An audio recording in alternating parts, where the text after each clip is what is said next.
Mr. Speaker, sir, I beg to lay the following papers on the table of the Senate today, being the 28th May 2025. Number one, report of the Standing Committee on Justice, Legal Affairs and Human Rights on its consideration of the County Government's Election Laws Amendment Bill, Senate Bills number 2 of 2024. Number two, being the report of the Standing Committee on Justice, Legal Affairs and Human Rights on its consideration of the Constitution of Kenya Amendment Bill, Senate Bills number 17 of 2024. Number three, report of the Standing Committee on Justice, Legal Affairs and Human Rights on the consideration of a petition to the Senate by Mr. Bakari Alfan Munge and three others, being residents of Kwale County, regarding the implementation of an award by the Environment and Land Court for compensation and resettlement to the owners of Ramisi Phase 1, Block 5056 in Kwale County. Lastly, Mr. Speaker, report of the Standing Committee on Justice, Legal Affairs and Human Rights on consideration of a petition to the Senate by Mr. Laban Omusundi regarding the introduction of a framework for recalling nominated members of the county assemblies, MCAs. Thank you, Mr. Speaker. Chairperson, Standing Committee on Devolution and Intergovernmental Relations.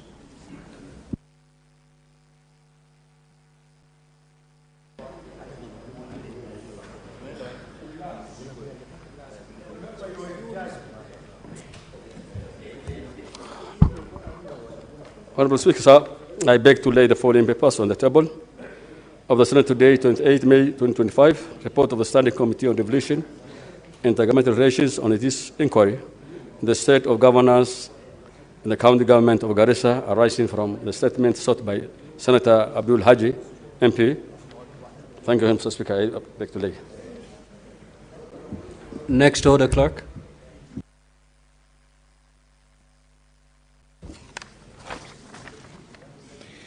Order number 6, notices of motion.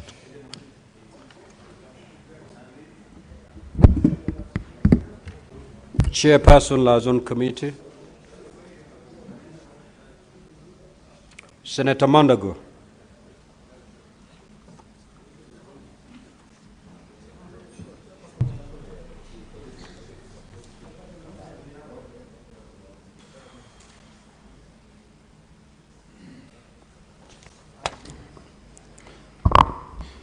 Thank you, Honorable Speaker. I wish to give notice of the following motion on the report of the Liaison Committee on the activities and the operations of Select Committee during the third session of 2024.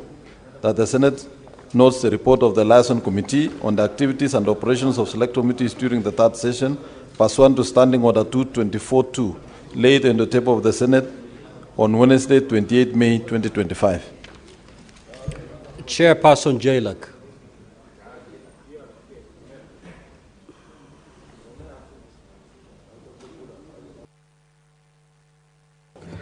Thank you, Mr. Speaker. I beg to give notice of the following motion that the Senate adopts the report of the Standing Committee on Justice, Legal Affairs and Human Rights on its consideration of a petition to the Senate by Mr. Bakari Alfan Munge and three others, being residents of Kwale County, regarding the implementation of an award by the Environment and Land Court for compensation to and resettlement of the owners of Ramisi Phase 1, Block 5056 in Kwale County, laid on the table of the Senate on Wednesday, 28th May 2025. You have another notice to give, so you may proceed. Thank you, Mr. Speaker. I equally beg to give notice that the Senate adopts the report of the Standing Committee on Justice, Legal Affairs and Human Rights on its consideration of a petition to the Senate by Mr. Laban Omusundi regarding the introduction of a framework for recalling nominated members of the county assemblies, MCAs, laid on the table of the Senate on Wednesday, 28th May 2025. Thank you. The Chairperson, Standing Committee on Devolution and Intergovernmental Relations.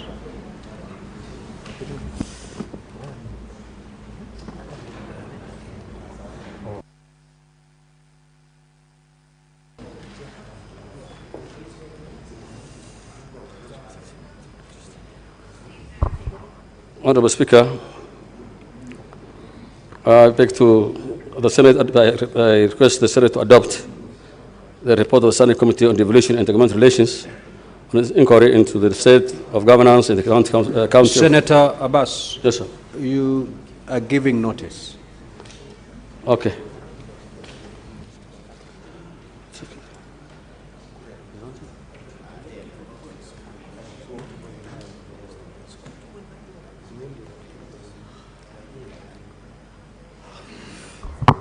Honorable Speaker, I beg to give notice that the Senate adopts the report of the Standing Committee on Devolution and Intergovernmental Relations on its inquiry into the state of governance in the county government of Garissa arising from a statement sought by Senator Abdul Haji, MP, laid on the table of the Senate on Wednesday, the 28th May 2025. I beg to lay it.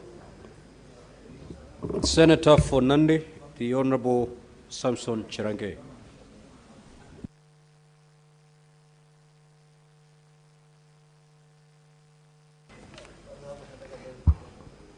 Mr. Speaker, sir, I beg to give notice of the following motion, that welfare of interns working under the Public Service Commission, that aware that the Public Service Commission has provided internship opportunity to many youths in various government departments and agencies for a period of not exceeding 1 year pursuant to guidelines and management of public service internship program October 2019, appreciating that since its inception, the internship program in Kenya has been instrumental in providing practical experience to graduates and enhance employability, offering networking opportunities, and has on a number of occasions led to full-time jobs to graduates. Concerned that internship opportunities are limited in number, skewed in distribution across the government departments and agencies, lack clear pathway to permanent employment, have inadequate opportunities to skills development due to the shortage duration that are offered, and that the stipend offered to PSC interns is insufficient, with an average stipend ranging from 15,000 Kenya shillings to 30,000 Kenya shillings per month, which is not sustainable, especially to interns living in major cities like Nairobi, Mombasa, Eldoret, and Kisumu, where the cost of living is too high. Now, therefore, Mr. Speaker, sir, the Senate resolves that the Cabinet Secretary for Public Service and Human Capital Development, in consultation with the Public Service Commission, reviews the guidelines to the Public Service Internship Program of October 2019, with a view to, 1, increase the stipend offered to interns to cushion them against the high cost of living, and 2, put in place mechanisms to promote and reward innovation by the interns. I thank you, Mr. Speaker, sir. Next order.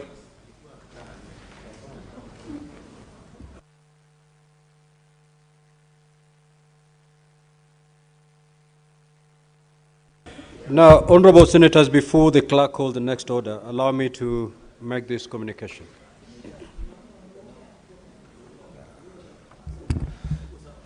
Bishop Murgo,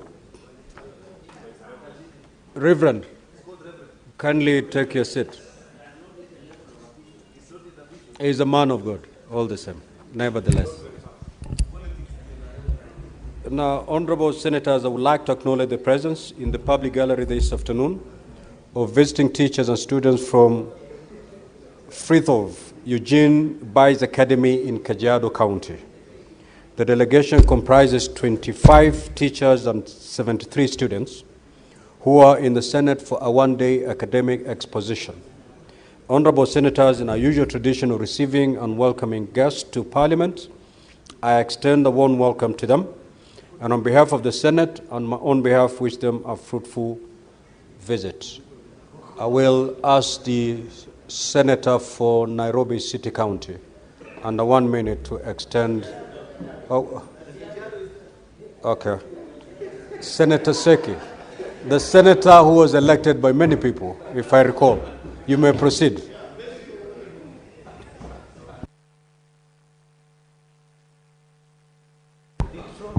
Thank you, Honorable Speaker. I want also to join you to congratulate and welcome a student from Kajiado. Want to wish you well and welcome you to the Senate of Kenya.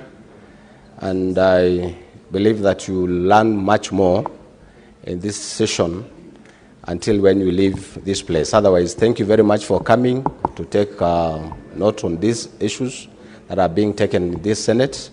And I believe as you go back home, you will have a story to tell to your fellow students and pupils, and definitely will join hands together as we come back to Kajiado and say hi to you in Kajiado and even outside here. But I think it is good that you came. Otherwise, thank you very much. This is Senate. We are almost 3 of us here, delegation of 3, Mheshimiwa Mundet and Mheshimiwa Peris Tobiko, but I'm the elected senator from the people of Kajiado. Thank you very much.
Next order, clerk. Order number 7, questions and statements. Senator Hamida Kibwana, statements pursuant to Standing Order 52-1. That statement is dropped. Statements pursuant to Standing Order 53-1. The Honorable Senator Essi Okenyuri.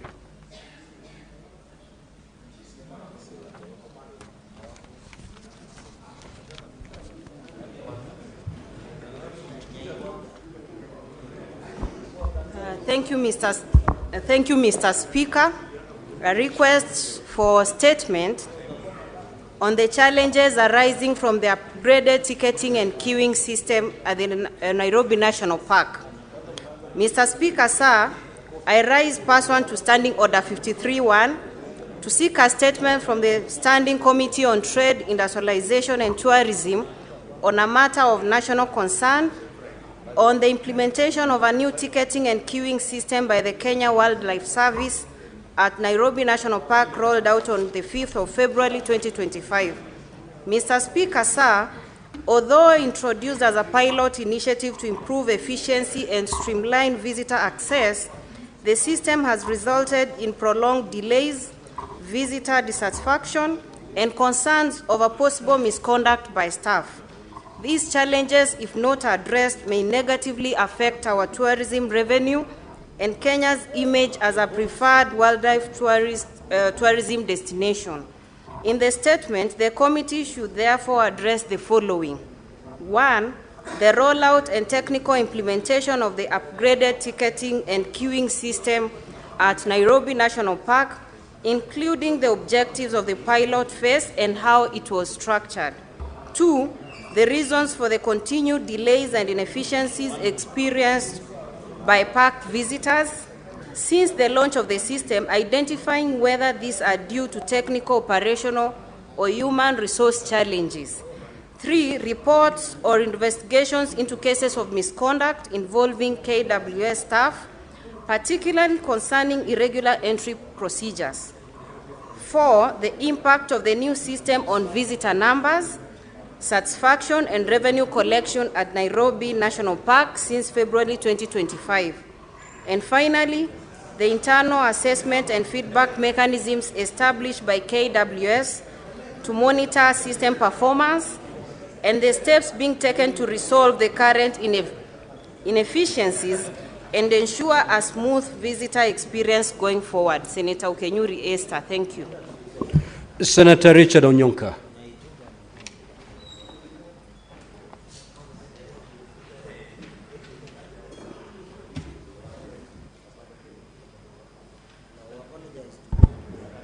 Mr. Speaker, thanks for your indulgence. Mr. Speaker, I would like to request for a statement on the criteria for the designation of diaspora polling stations globally. Mr. Speaker, I rise pursuant to Standing Order 53-1 to seek a statement from the Standing Committee of Justice, Legal Affairs and Human Rights on a matter of international concern regarding the criteria used in the designation of polling stations outside our country, Kenya. Mr. Speaker, the Independent Electoral Boundaries Commission is required by Article 88(4) of the Constitution and Regulation 34 of the Election Voters Registration Regulation, which was done on 2012, is responsible for ensuring continuous registration of Kenyan citizens locally and abroad. In the statement, Mr. Speaker, the committee should address the following: the criteria applied in the choice and appointment of locations for polling stations globally during the coming elections. Mr. Speaker, number 2, the procedures for voter registration, voter education, and casting of votes by diaspora citizens, including provisions in place for ensuring transparency, accountability, and access to information for Kenyans abroad regarding their eligibility, voting rights, and where polling stations are going to be located in their areas. Mr. Speaker, I would like to say thank you for giving me this opportunity to ask these questions about our members of the diaspora. Thank you, sir. Next order.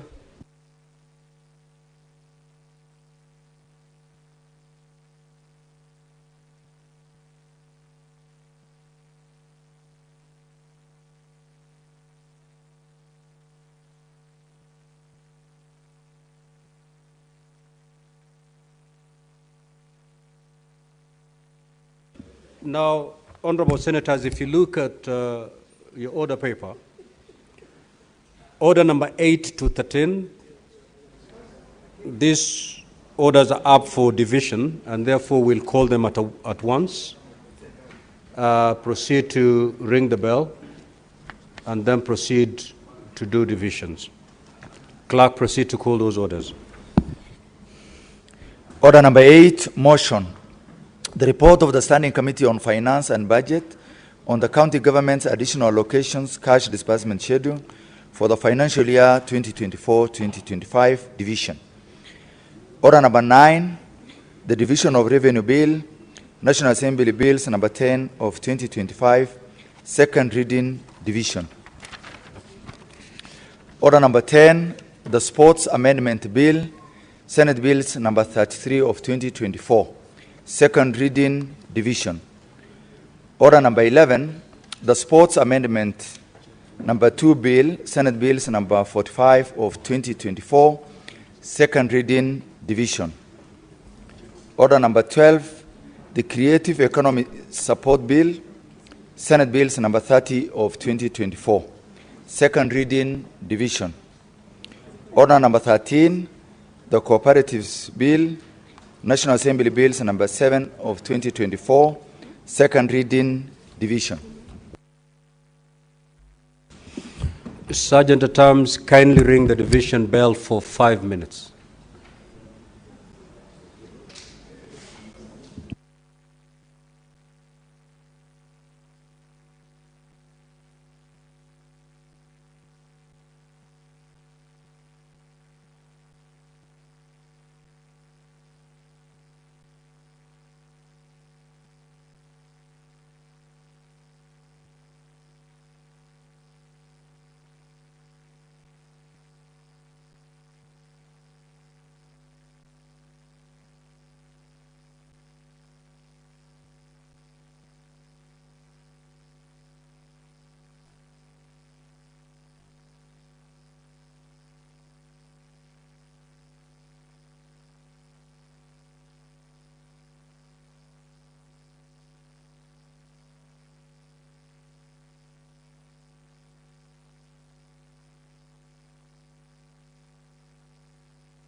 Sergeant at Arms, you may now close the doors and draw the bars.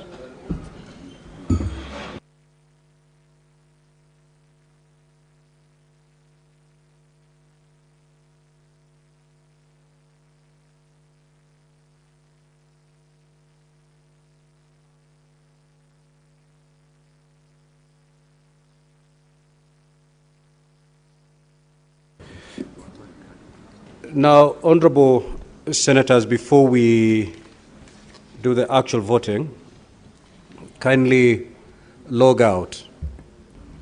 Just pull out your cards from the delegates unit.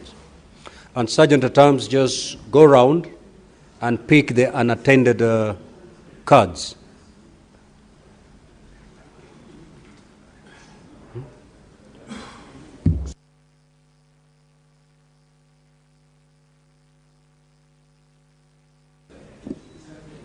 Sergeant at Arms, if you're ready, let me know.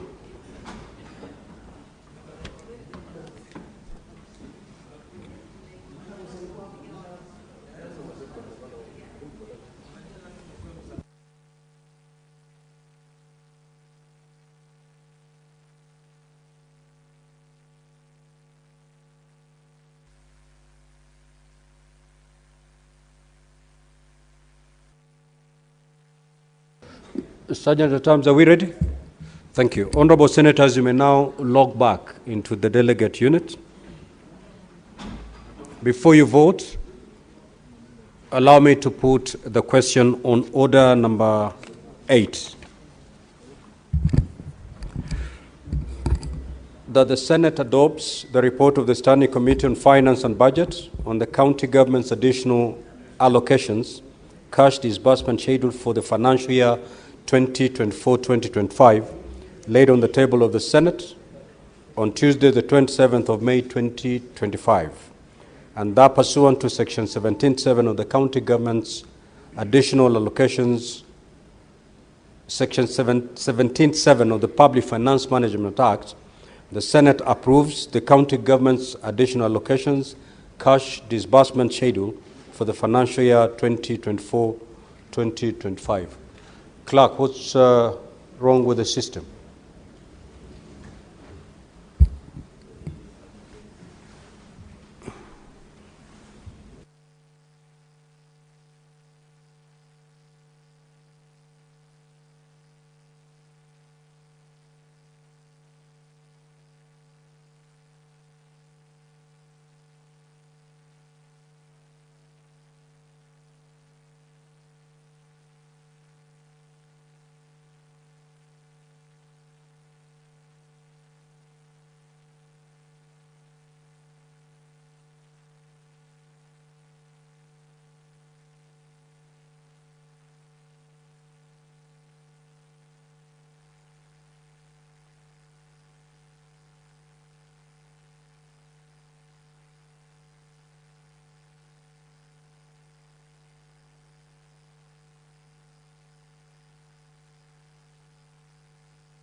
All right, honorable senators, you may now proceed to vote.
Okay, we will announce the results at the very end. We will now move to, I will now put the question for order number 9.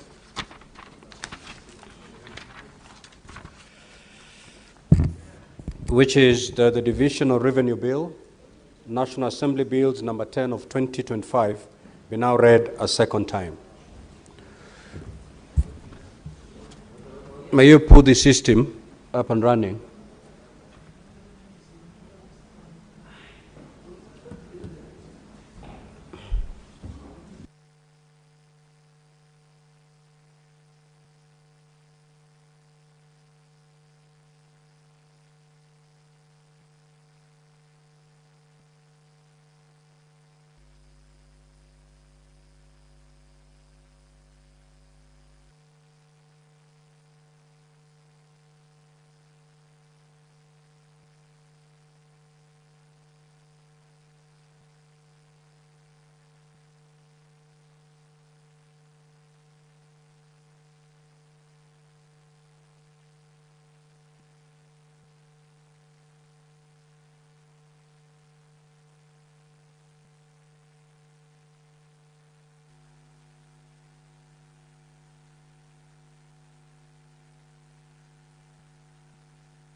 Honorable Senators, you may now proceed to vote.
Honorable Senators, we are now moving to order number 10, and I put the question that the Sports Amendment Bill, Senate Bills number 33 of 2024, be now read a second time. You may proceed to vote.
Honorable Senators, will now move to order number 11. Majority Leader, kindly take your seat. I'll put the question that the Sports Amendment number 2 bill, Senate Bills number 45 of 2024, be now read a second time. You may proceed to vote.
Senator Onyonka and Senator Wafula, kindly proceed to dispatch and cast your vote.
Now, honorable senators, we are moving to order number 12, and I'll put the question. Senator Wakili and Senator Boni, take your seats.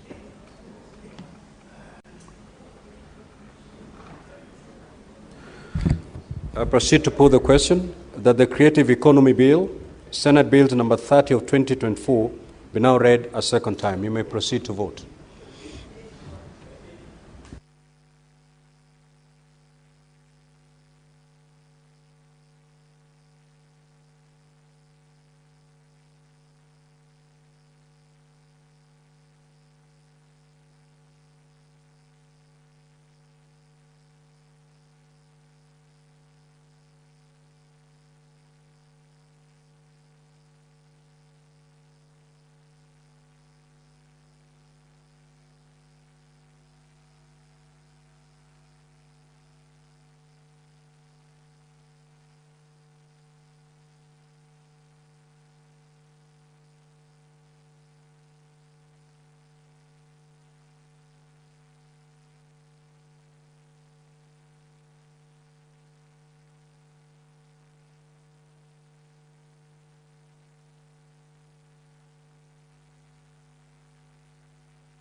Senator Mundigi and Senator Murango, proceed on dispatch and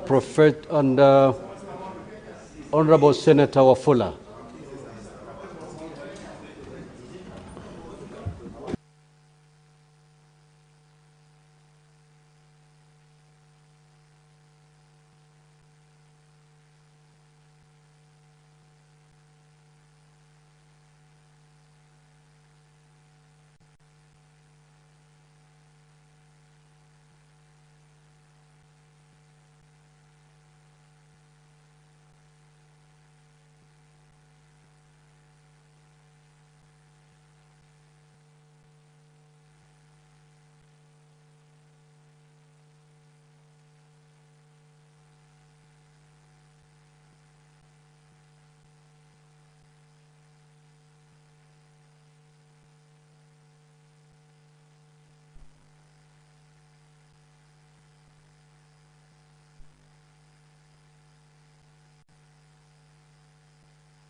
Honorable Senators, we'll now move to order number 13, and I'll proceed to put the question. Senator Murango and Senator Chute.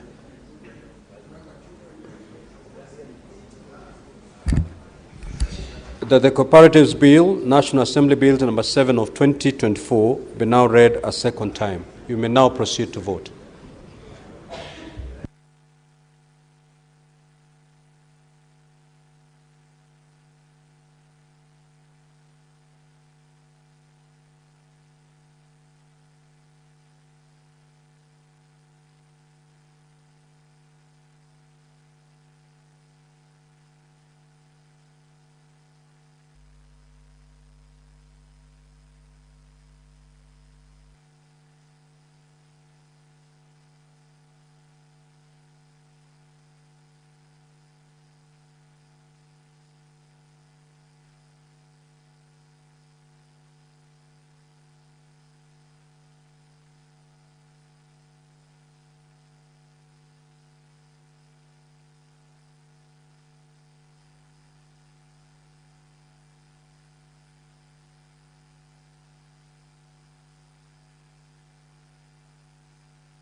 Senator Oburu, Senator Abbas, and Senator Wafula.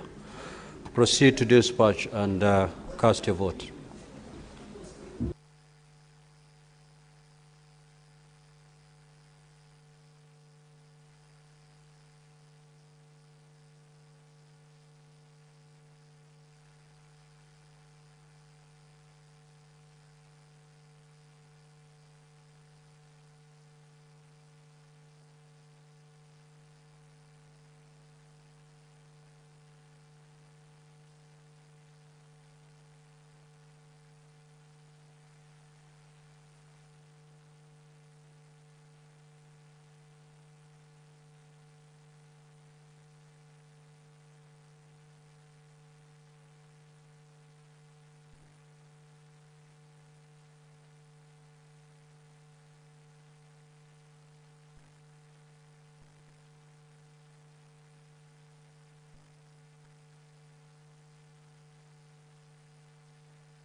Now, Honorable, order Senator Mundigi and the Senator Fernandi.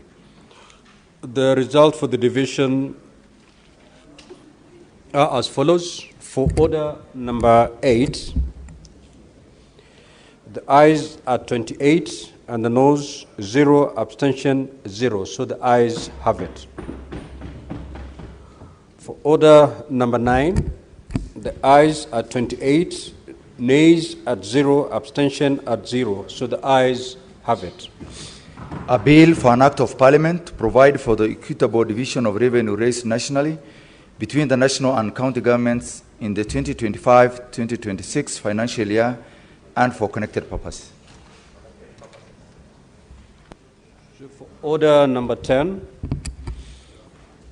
the result is as follows. Ayes at 28, nays at 0, abstention 0. So the ayes have it.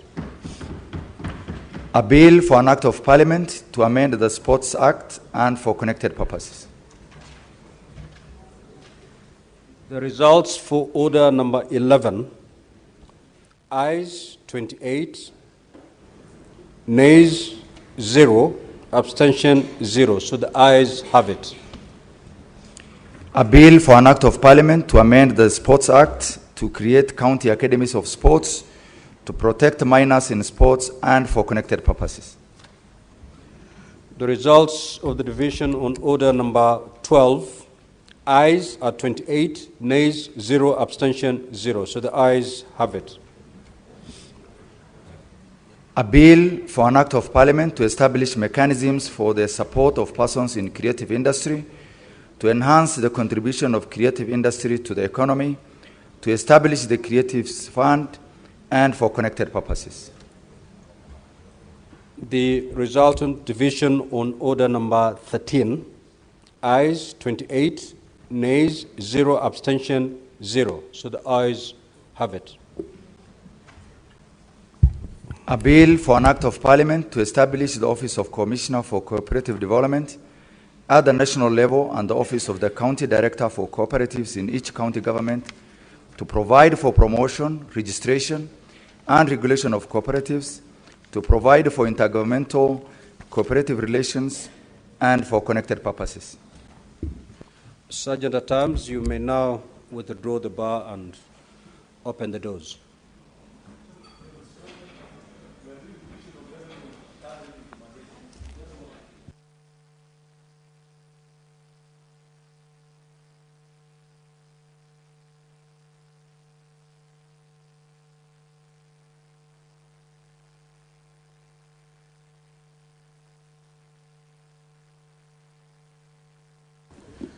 Next order, clerk.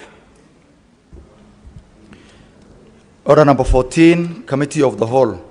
The Division of Revenue Bill, National Assembly Bills number 10 of 2025.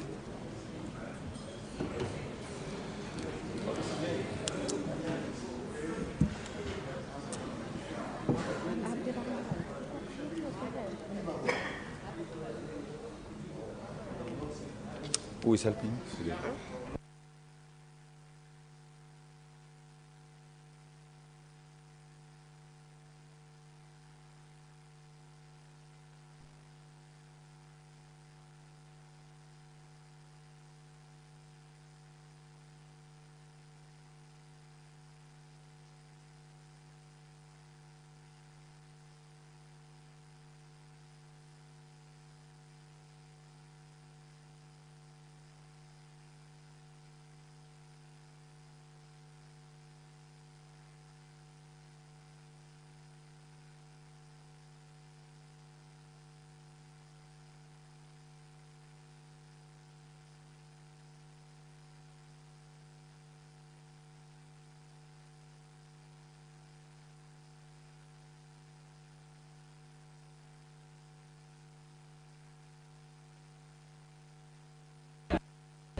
Order, honorable members, and please do not leave the chamber.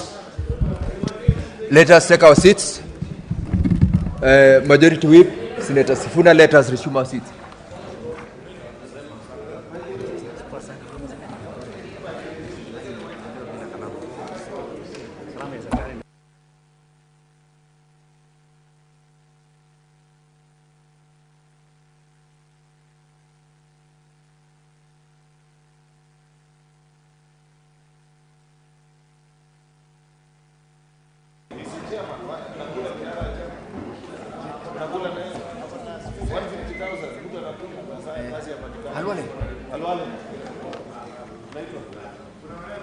Yes.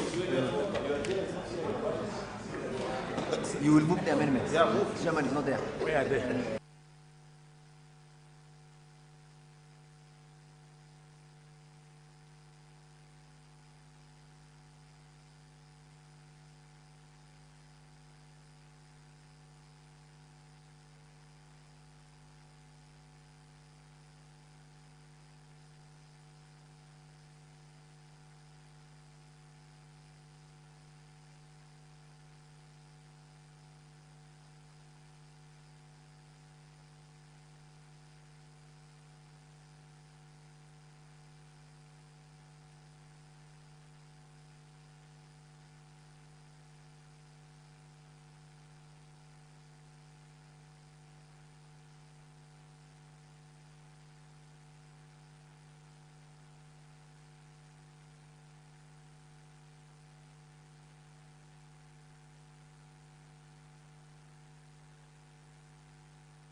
All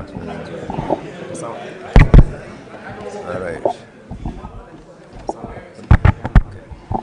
Honorable members, honorable members, kindly let's take our seats. Senator Chute and Senator Kisang. Senator Sotsi, let us take our seats. Members, we are now in the Committee of the Whole on the Division of Revenue Bill, National Assembly Bills number 10 of 2025. We will go for division at the end, but we will first of all go through the clauses. I will start with clause number 3.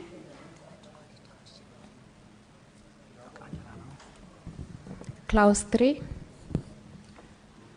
Clause 3, Honorable Senators, I propose the question that Clause 3 be part of the bill and ask the mover, the Chairperson, Standing Committee on Finance and Budget, Senator Boni Halwale.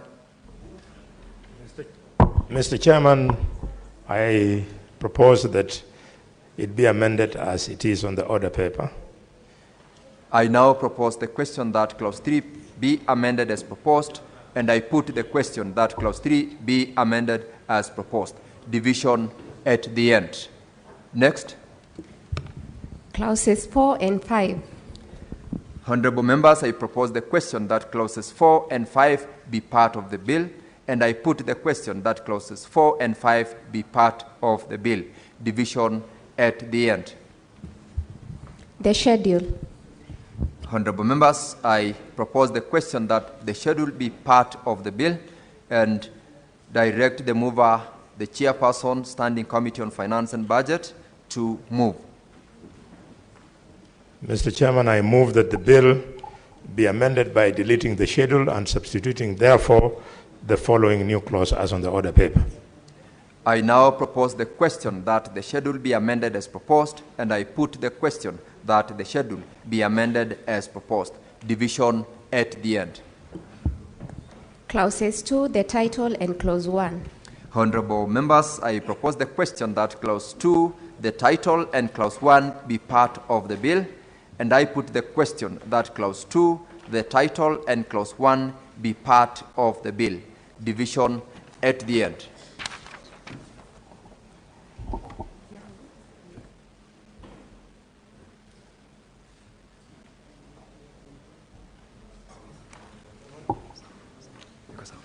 Now, honorable members, we are immediately going to proceed for division. Before that, I direct the bell be rung for 5 minutes for us to get the numbers to proceed to division. Sergeant at Arms, ring the quorum bell for 5 minutes.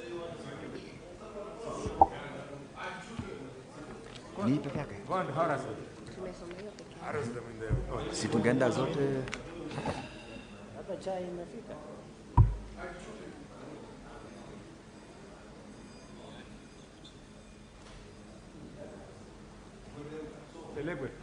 Hii mambo ya broad based ni mzuri. Unaona watu wa opposition wanatufanyia kazi. Sisi tunakula tu mshahara kule.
Yeah, this thing is not there. We now have quorum members. Sergeant at Arms, please close the door and draw. Close the door and draw the bar. Sergeant at Arms. Senators, order, honorable members.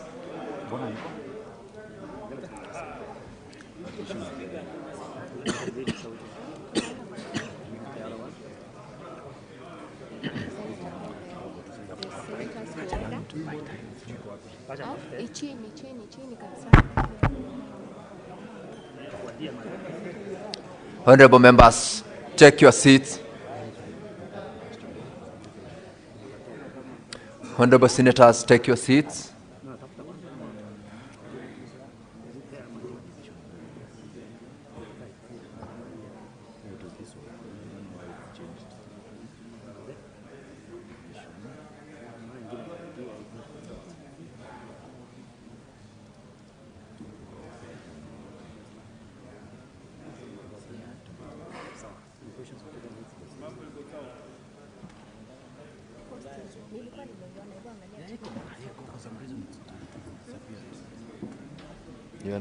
Angela. Unataka kuja kuangalia but they are trying to check.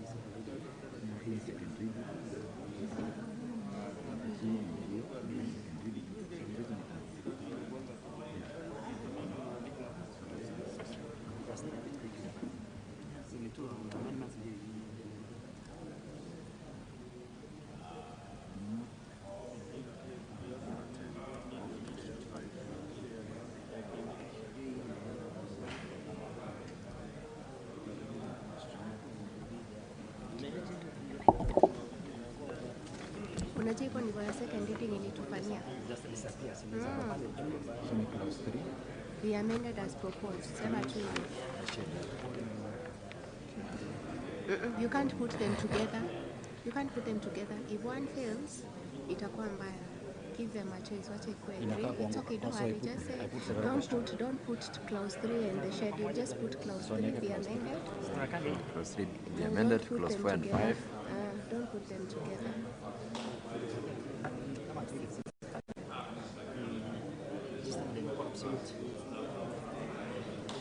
Usipanic, just put because Sabrina clauses as proposed, apply, and then that the schedule be amended as proposed.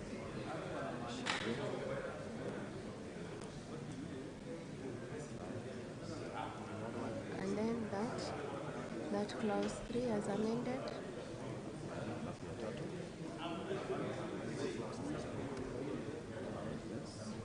And then aki-announce results, unaweza eka that reading.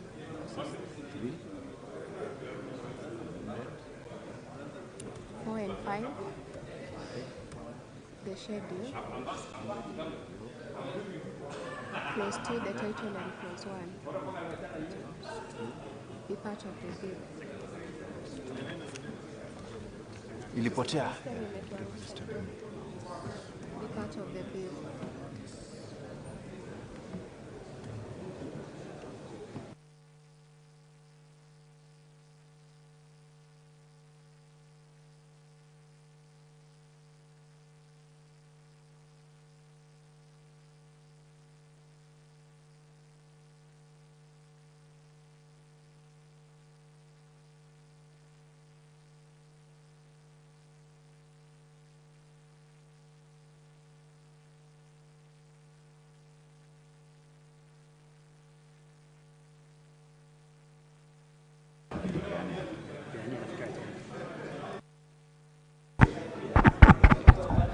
Now, honorable members, we are ready to proceed to vote. Senator Sifuna, Senator Wambua, Senator Kisang, let's take our seats. You now may proceed to log out from your stations. And the Sergeant at Arms to take away cards from unattended delegates' units. Honorable Senators, log out. Order, Majority Leader. Order. So, After separate the system, so I put a question, I will now put the question that clause clause 3 be amended. Okay, so, and then this would be the second question. Yes. Okay. Senators, we are now going to proceed to vote, and I'll put the question. I'll proceed to put the question that clause 3 be amended as proposed. Clause 3 be amended as proposed.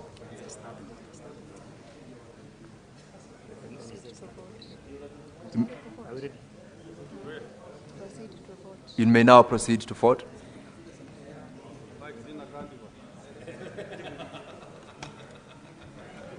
This one.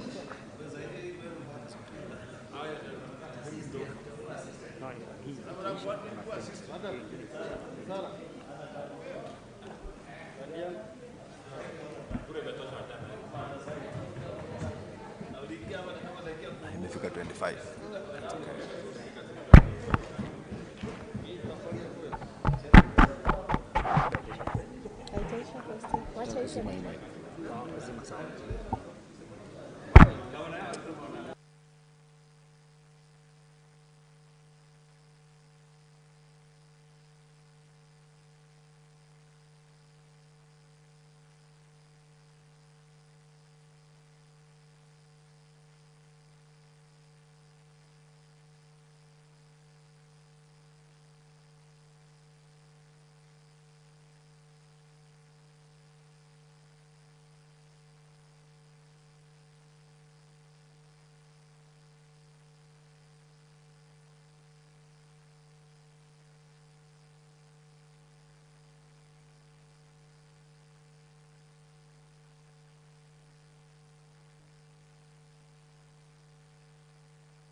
To vote.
Everybody voted?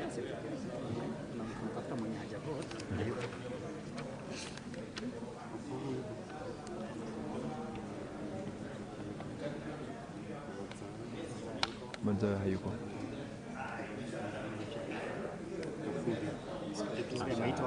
He's voted. Kajwang is not in.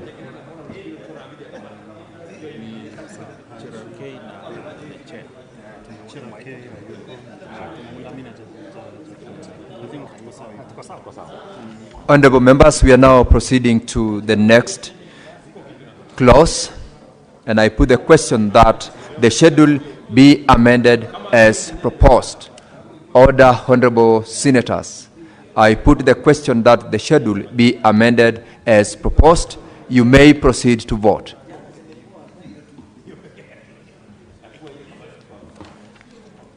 Senator Kisang, take your seat and vote.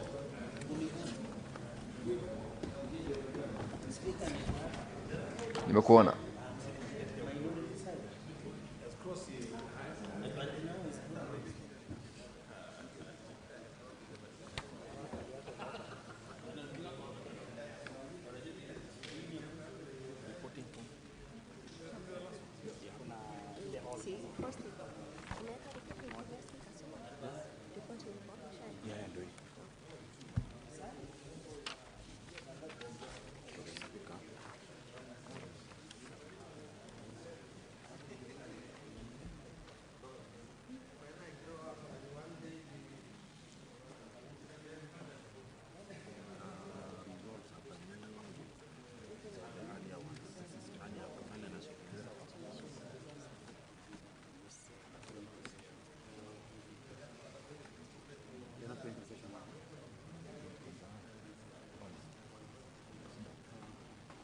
Print majina kwanza ndio tuone ni nani hajavote.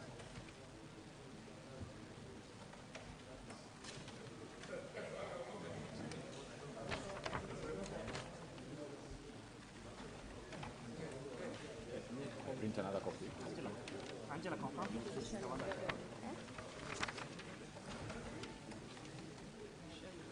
Be careful, kuna clause 3 mahali. Senator Joe Newton, approach the desk to vote.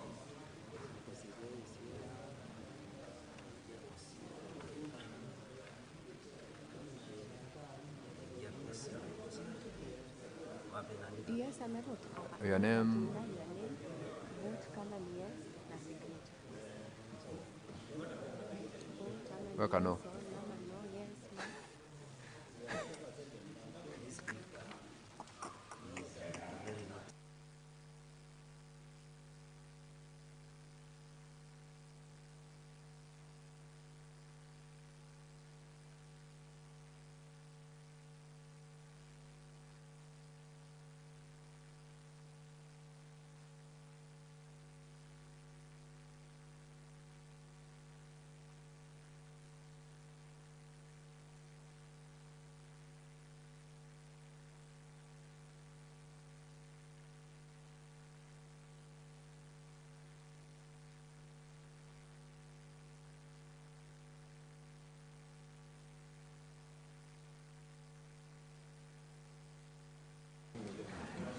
We now proceed to the next.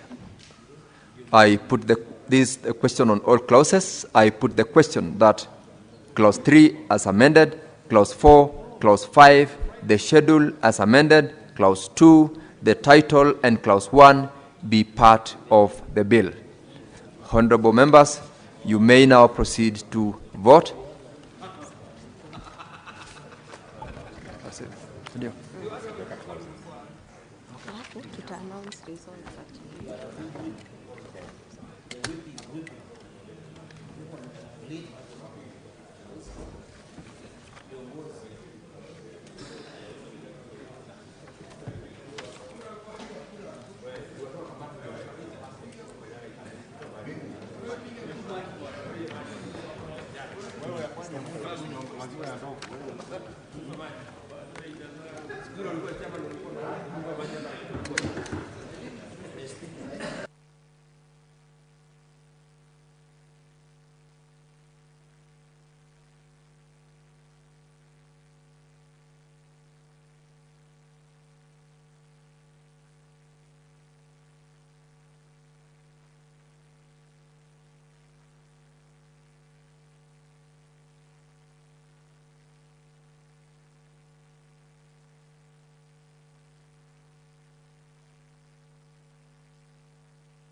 Order, honorable members, we now have the results of the division, and I will announce the results. For the first division, ayes 31.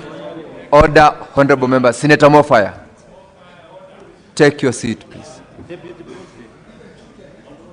These are the results of division senators. For the first division, ayes 31, nays 0, abstention 0. The ayes have it. On the second division, ayes 31, nays 0, abstentions 0. The ayes have it.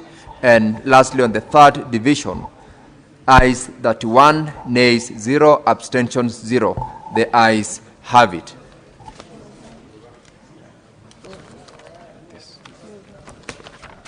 I now call upon the mover. Now the chairperson is present, Senator Boni Halwale. Order, honorable members, the chairperson or Senator Boni Halwale.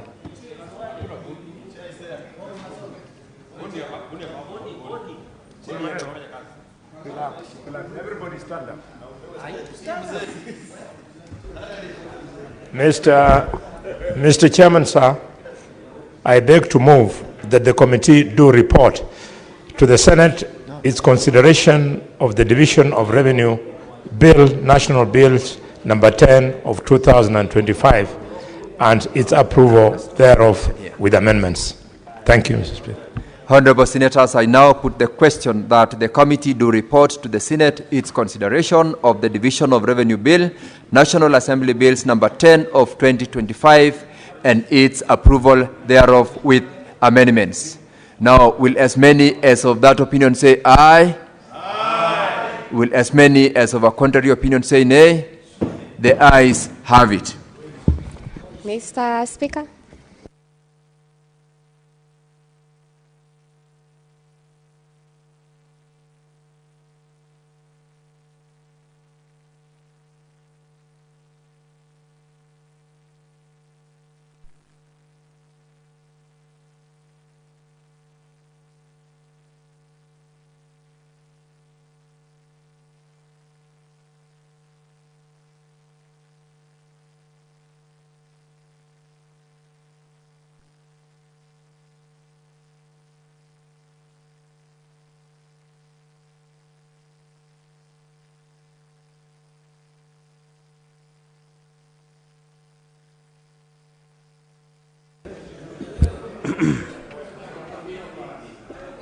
Honorable Senators, kindly don't leave the chamber. We have another division, the last one.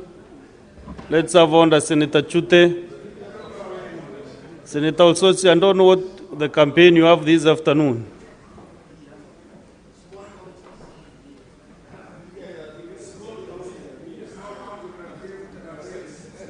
Let's go to the reporting of the bill. Chairperson, Senator Sigei.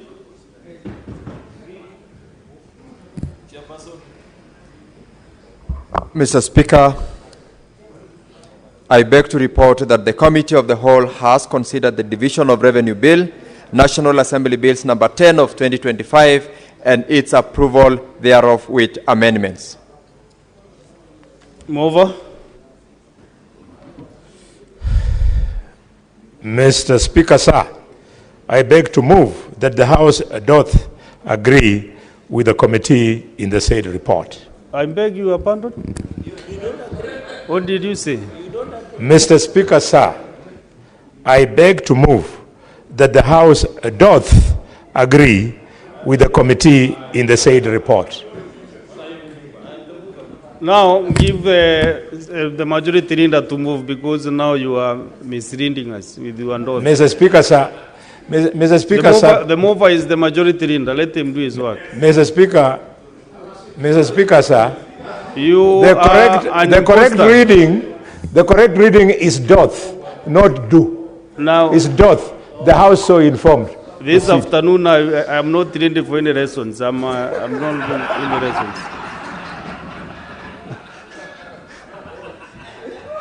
Majority leader. Aye. Honorable Speaker, I beg to move that the House do agree with the committee in the said report. I request Senator Wambua to... Senator Wambua. The Speaker is second. Proceed to your seat.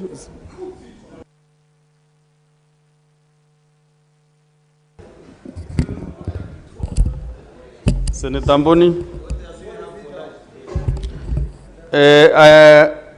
I propose the question that the House do agree with the committee in the Senate report. I put the question that the House do agree with the committee in the Senate report. As many as of the similar opinion say aye. Aye. As many as of contrary opinion say nay. The ayes have it. Over. Speaker, I beg to move that the Division of Revenue Bill, National Assembly Bill number 10 of 2025, be now read a third time. I request Senator Githuku Kamau to second. Senator Githuku. Thank you, Chair. I second.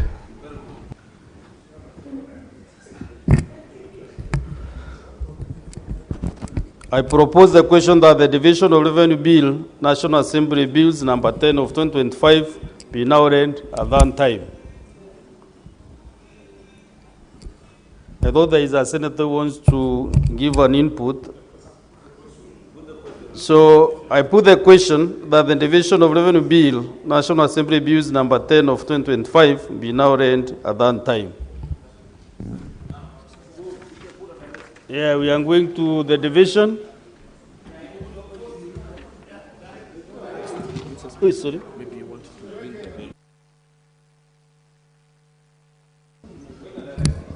Do you have numbers or will ring the quorum bell? For 2 minutes. 2 minutes is okay. Let's sanitize the process.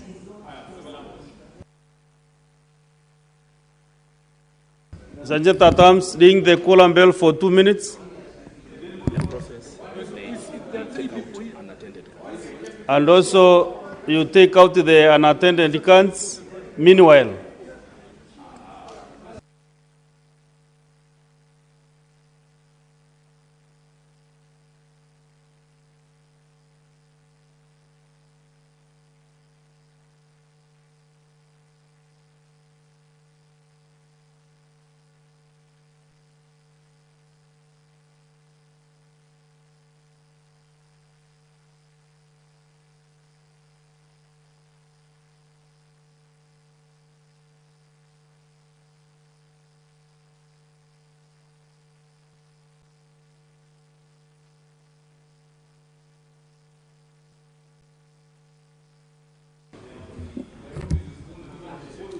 you can now close the doors and draw the bar.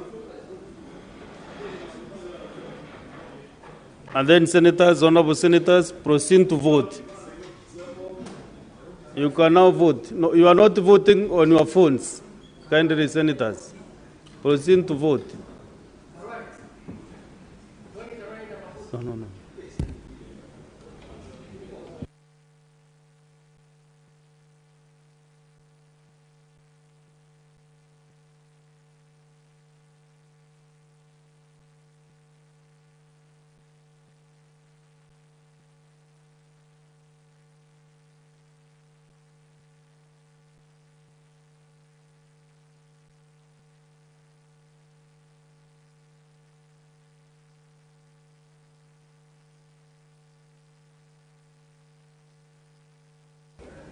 Senator Chute and your group, I hope you are voting, eh? Senator Boni, you're out of order. You know, you're out of order. You shouldn't be lending to vote and being very attentive. Eh?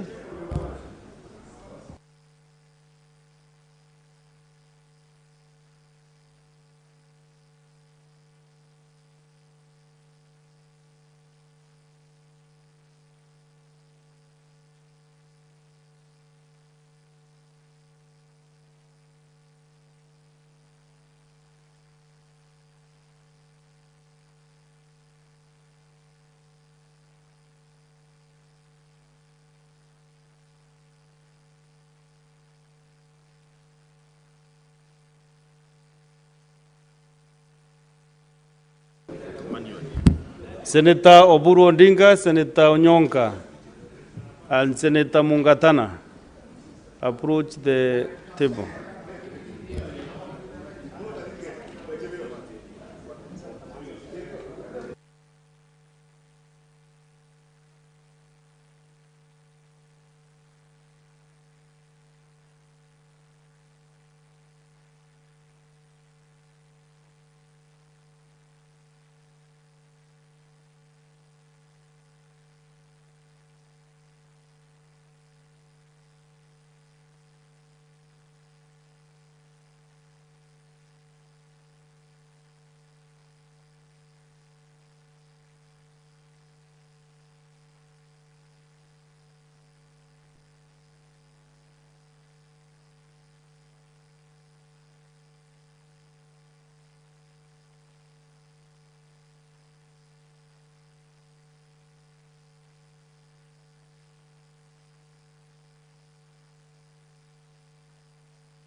Honorable Senators, these are the results of the division. Ayes 31, nays 0, abstention 0. The ayes have it. A bill for an act of parliament to provide for the equitable division of revenue raised nationally between the national and county governments in the 2025-2026 financial year and for connected purposes.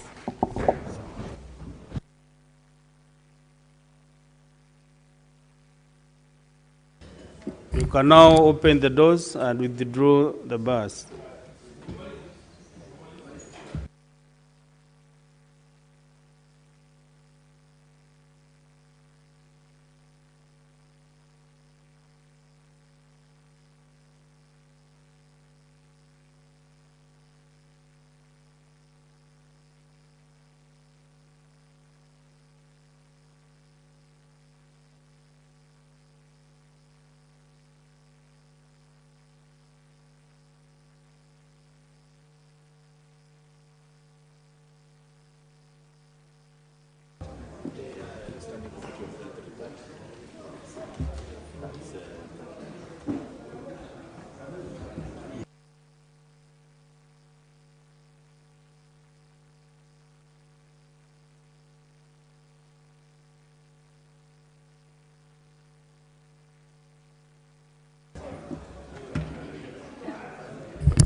Honorable Senators, Honorable Senators, Senator Mofaya.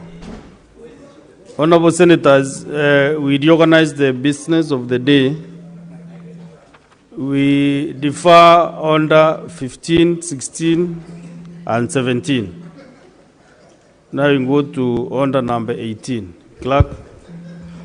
Order number 18, motion, consideration of the report of the Standing Committee on Health on a petition to the Senate by Ms. Mercy Chepchichir regarding the alleged medical negligence and staff incompetence, which led to the death of Ms. Anita Jepkorir at the Moi Teaching and Referral Hospital. Resumption of debate. Very well. Senator Andy Gichelo. Okay.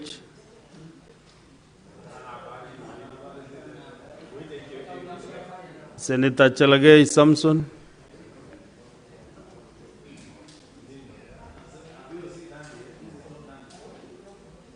Thank you. Are you on the queue? Maybe on another matter? Thank you, Chair. I don't know why Senator Sifuna is uncomfortable about nurses, yet he was proud of them the other day. Mr. Speaker, I raised to support the motion yesterday, consideration on the report by the alleged negligence of Mercy that led to the death of Mrs. Anita Chepkorir at Moi Teaching and Referral Hospital. Mr. Speaker, as I rise to support this motion, I want to pass my deepest condolences to the family and friends on the death of Anita Chepkorir, which unfortunately happened in 2021 due to medical negligence at Moi Teaching and Referral Hospital, Mr. Speaker, sir. So, Speaker, sir, remember this young girl was only 6 years old, full of life, but because of medical negligence, Mr. Speaker, we lost her. And it is because of medical negligence where the doctors at that hospital failed to locate the foreign body that had been swallowed by her, Mr. Speaker. So this is sad, and medical negligence is becoming a predominant problem, especially in our hospital institutions, Mr. Speaker.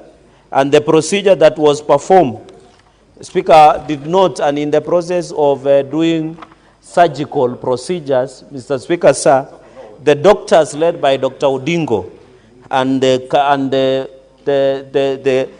team that did the operation, Mr. Speaker, did not remove the foreign body, but they end up and accidentally removing tooth, which they end up removing, and therefore that foreign body remained within the lungs even after bronchoscopy and thoracotomy, Mr. Speaker. They were not able to remove, and therefore with time it led to very serious pneumonia that led to the death, unfortunately, of Anita Chepkorir, Mr. Speaker. So this was clear violation. You know, under Article 43, Mr. Speaker, of the Constitution, every Kenyan has a right to affordable, quality health care. And as much as we celebrate medical practitioners in this country, they do a lot, Mr. Speaker. They do a lot in Meru County hospitals. They do a lot in Migori, in Nandi, in Nyandarua. We know what the challenge is, Mr. Speaker. I remember, and I know, in as much as we are blaming that they were medical negligence, Mr. Speaker, I know the challenges our medical practitioners go through. Some of them, like UHC, Universal Health Coverage, Mr. Speaker, some of them are yet to be confirmed under permanent and pensionable, which is still very unfortunate. Yet during the COVID-19, Mr. Speaker, they were the only people who rose and fought COVID pandemic, while the guns, the bullets, the heavy artillery stayed in barracks. But it's only the UHC staff. Mr. Speaker, I am happy that today I have seen the comments from the chairperson of Finance and Budget in the Budget in the National Assembly, the member of Aleko Usonga, that they will budget for the absorption of permanent and pensionable of UHC staff and also payment of gratuity and ensure proper and clear transfer of services of UHC staff to county governments across the nation. So that is the issue I was saying yesterday, Mr. Speaker, that let us be fair to our medical staff. So, Speaker, I once visited Maraba Sub-County Hospital. Do you realize they don't have PEEPs, protective equipments, personnel, Mr. Speaker? I visited one of the rooms which they do cesarean section at the Maraba Sub-County Hospital in Maraba Township, and it was very sad that they don't have even gloves, Mr. Speaker. They don't have protective gear, even as they perform surgical procedure of CS to our mothers across that area of Maraba. Even when you go to Nandale's Hospital, come to Kapsabet, I visited, even the services, even Morsoriat Sub-County, you go there, you visit the kitchen. Mr. Speaker, when I visited the kitchen of Morsoriat Sub-County Hospital, it was very embarrassing. It is very dirty. You could see cockroaches walking and doing a catwalk in Morsoriat Sub-County Hospital, where our food for the sick should be met, Mr. Speaker, even the clubs. So I know our medical practitioners will always have a challenge, especially with the issue of health in this country. Mr. Speaker, on this case of the medical negligence of Anita Chepkorir in Moi Teaching and Referral, Mr. Speaker, you have to appreciate that apart from Kenyatta National Hospital, there are other 2 referral hospitals outside the city. Is only Moi Teaching and Referral Hospital. It is very sad, Mr. Speaker, when you listen to this story, that even the Moi Teaching and Referral Hospital management and even the people who did operation led by Dr. Odinga and company did not have even the humane, that empathy towards the parents of the 6-year-old daughter, Ms. Anita Chepkorir. So, Speaker, I know, you know, in as much as sometimes some deaths are not preventable. On this case, it was preventable. And therefore, Mr. Speaker, I'm happy that the Health Committee, led by Senator Mandago, who happens to hail from the same county where this death happened, and I think at that time he was the governor of Wazingishu, because it was in 2021. So, Speaker, it is very unfortunate that there was a disjointed communication between the patient and post-care, and even during operation, Mr. Speaker. It was noted that Moi Teaching and Referral Hospital, which is one of the biggest referral hospitals outside Nairobi, have a poor record keeping. Say that the people who admitted and released the girl, Mr. Speaker, did not even, there was no proper trailing of the records since when the patient was admitted, during the surgical procedure, during the recovery period, and even during post-care and after care, after the patient was released from the hospital. It is very embarrassing. With the era of technology, I would have expected Senator Mandago-led Health Committee to indicate that and even call out Moi Teaching and Referral Hospital for having a very poor record keeping with the current technology. In fact, these young people who are insulting and demeaning and criticizing leaders on social media, Mr. Speaker, If we can rechannel the energy, we can give them a job in Moi Teaching and Referral Hospital to prepare health records so that we are not embarrassed by these deaths that occurred out of medical negligence. So I would have expected in this report led by Senator Mandago to indicate that Moi Teaching and Referral must be called out for poor record keeping. Because with the click of the button, with the era of technology, it should have been easy to do referrals and ensure that this patient was well taken care of. This is a death that is preventable, Mr. Speaker. It should not have happened. So in these recommendations and this lack of breakdown of communication, it should have been looked, Mr. Speaker. Mr. Speaker, this issue of recovery, in fact, when you read the report, Dr. Odinga and company, and even aftercare services after the surgery when the young girl was released, no one did refer to the team that did the surgery. Even they didn't do even review of even doing a CT scan after the surgery. Yet the foreign substance was still within the body that later caused the pneumonia, Mr. Speaker, and later killed the young girl who was only 6 years. As we empathize and sympathize with the family, it should not happen in a modern day Kenya. You know, we can pray. The day was National Prayer Breakfast. We can pray, but some things we must do it before praying, Mr. Speaker. We must work hard to ensure that, and therefore, I hope as the committee looks at this report of the Health Committee, they should amend and ensure Moi Teaching and Referral comes up with the organized, technology, savvy, proper keeping of records in the hospital, Mr. Speaker. Mr. Speaker, quickly, so that I can cede ground for my colleagues to also, it is also sad because under Article 40, human rights is a basic right, that the police by the mother, by the name Mercy Chepchirchir, was ignored. And Moi Teaching and Referral Hospital has a public relations department. The complaints and the pleas by the victim or the complainant were ignored until she had to seek refuge at the Senate, Mr. Speaker.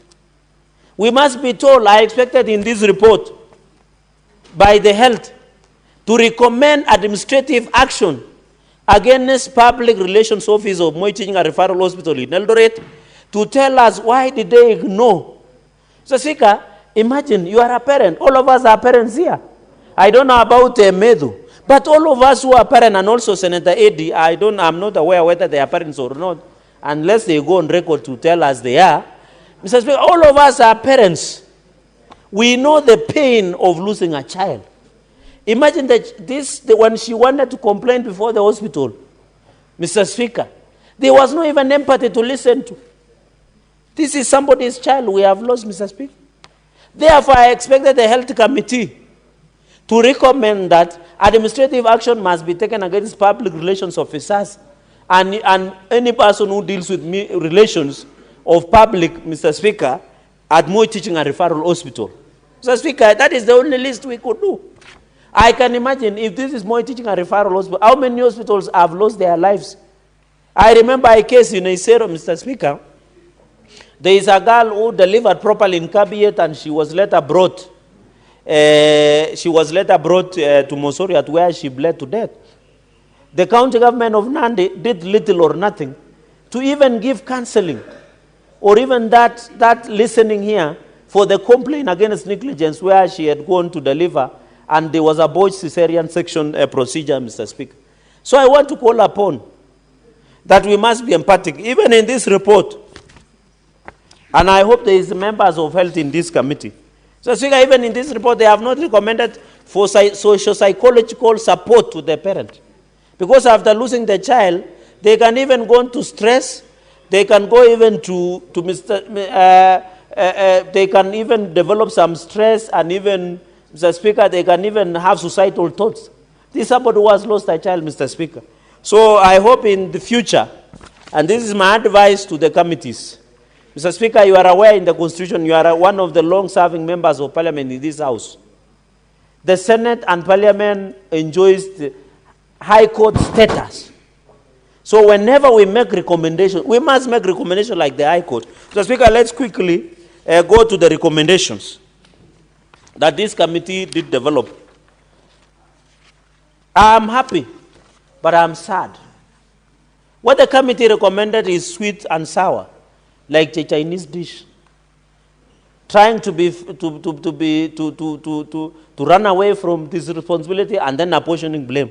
So, Speaker, the reading of Section 20 of the Medical Practitioners Dentist Act, Cap 253, Section 20 as revised in 2012 and 2019, is very clear on disciplinary procedures. One of the grounds, Mr. Speaker, is you can caution, you can issue caution, or you can reprimand. You can also, Mr. Speaker, order remedial cases for doctors or medical practitioners. I expected, after the procedure was done, Mr. Speaker, do you know 2 procedures was done? Trichotomy and another one related to brachiotomy, Mr. Speaker. 2 was done, but they never removed the foreign body. It means the doctors led by Dr. Odinga and company, that the surgical team, Mr. Speaker, they must be ordered to go back for remedial training. Because after 2 procedures, they could not trace the foreign body in that young girl. You can imagine the pain that she underwent during surgical process, Mr. Speaker. So one of the recommendations, which I didn't see after Kenya Medical Practitioners and Dentists Council did not notice, to recommend the remedial. Because, God forbid, how many patients has gone through their hands and negligence as this, Mr. Speaker. Even they were supposed to even suspend the license of these doctors and medical team that including nurses, Mr. Speaker. They should even have what we call penalties and fines, because under Section 20 of Medical Practitioners and Dentists Act, Cap 253, and as revised in 2019. And I know Senator Dr. Boni Khalwala understands this. There must have been proper, Mr. Speaker, penalty. We should have had a fine against this medical team.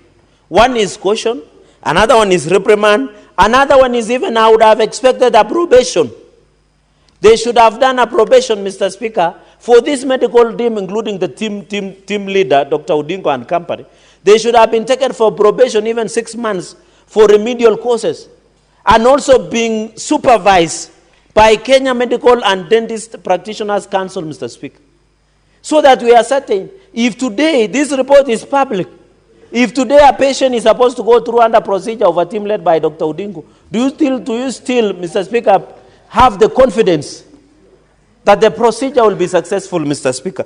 So the reading of Section 20 on Medical and Practitioners Dentist Act, Cap 253, is very clear on disciplinary. I would have expected that this should have been done. Mr. Speaker, number 3, establish clear protocols of surgical procedure.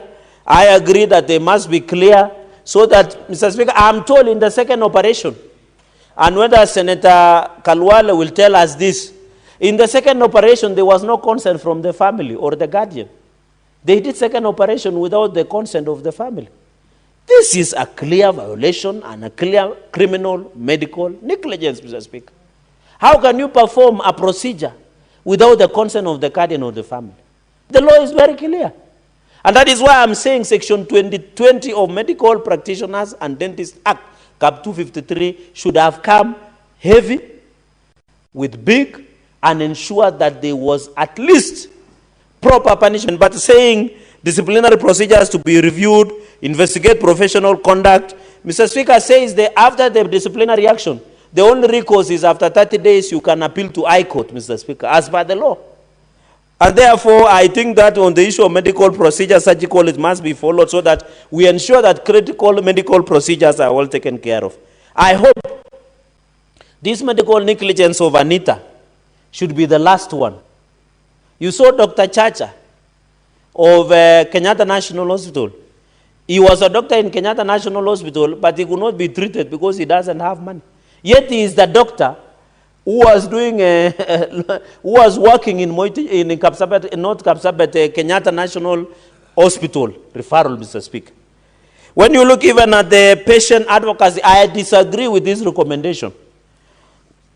You cannot tell us that the patient advocacy, that Moi Teaching a referral hospital should have been the one to advocate for the rights of the victim. Yet we know very well this is a conflict of interest direct.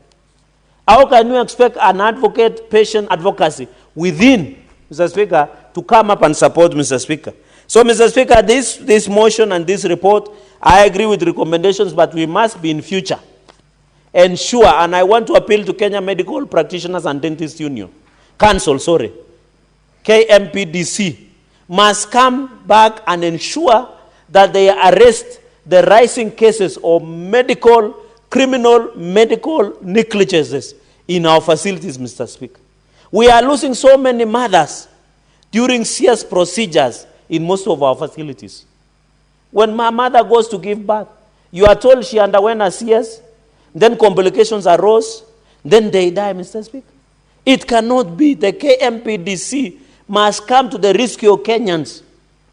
I know in every profession there are crooks and within the profession, including even my own profession of the law society, even in engineers, even in doctors and medical practitioners, even in structural engineers. But we must punish so that we don't lose lives. You know, Mr. Speaker, and I've been saying this.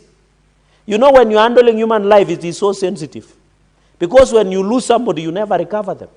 Other things, like when a building collapses, you can rebuild. When a road stalls, you can rebuild, Mr. Speaker.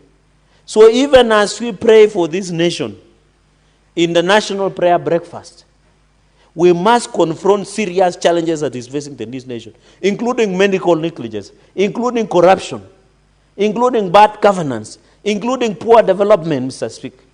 And that is why you can see, Mr. Speaker, the governor of Trans Nzoia was charged the other day, and one of the court orders say you cannot access the office.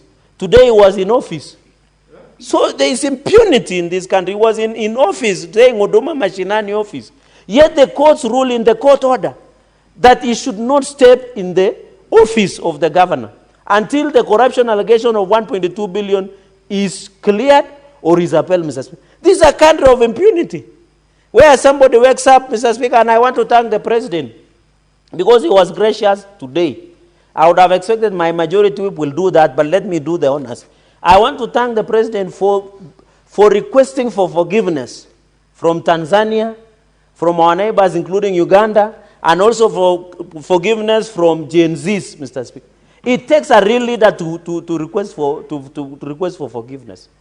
And I can assure you, and I want to call upon that now that the president has requested and prayed that we forgive each other, as a nation we forgive each other and move forward, Mr. Speaker, so that we can have one nation.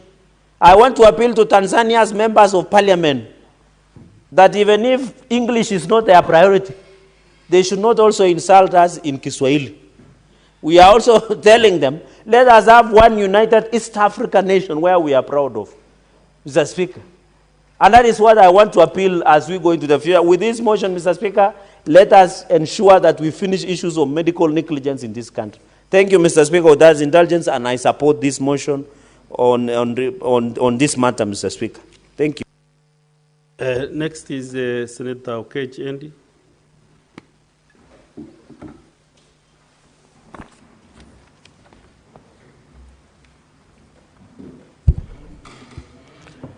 I thank you, Mr. Speaker.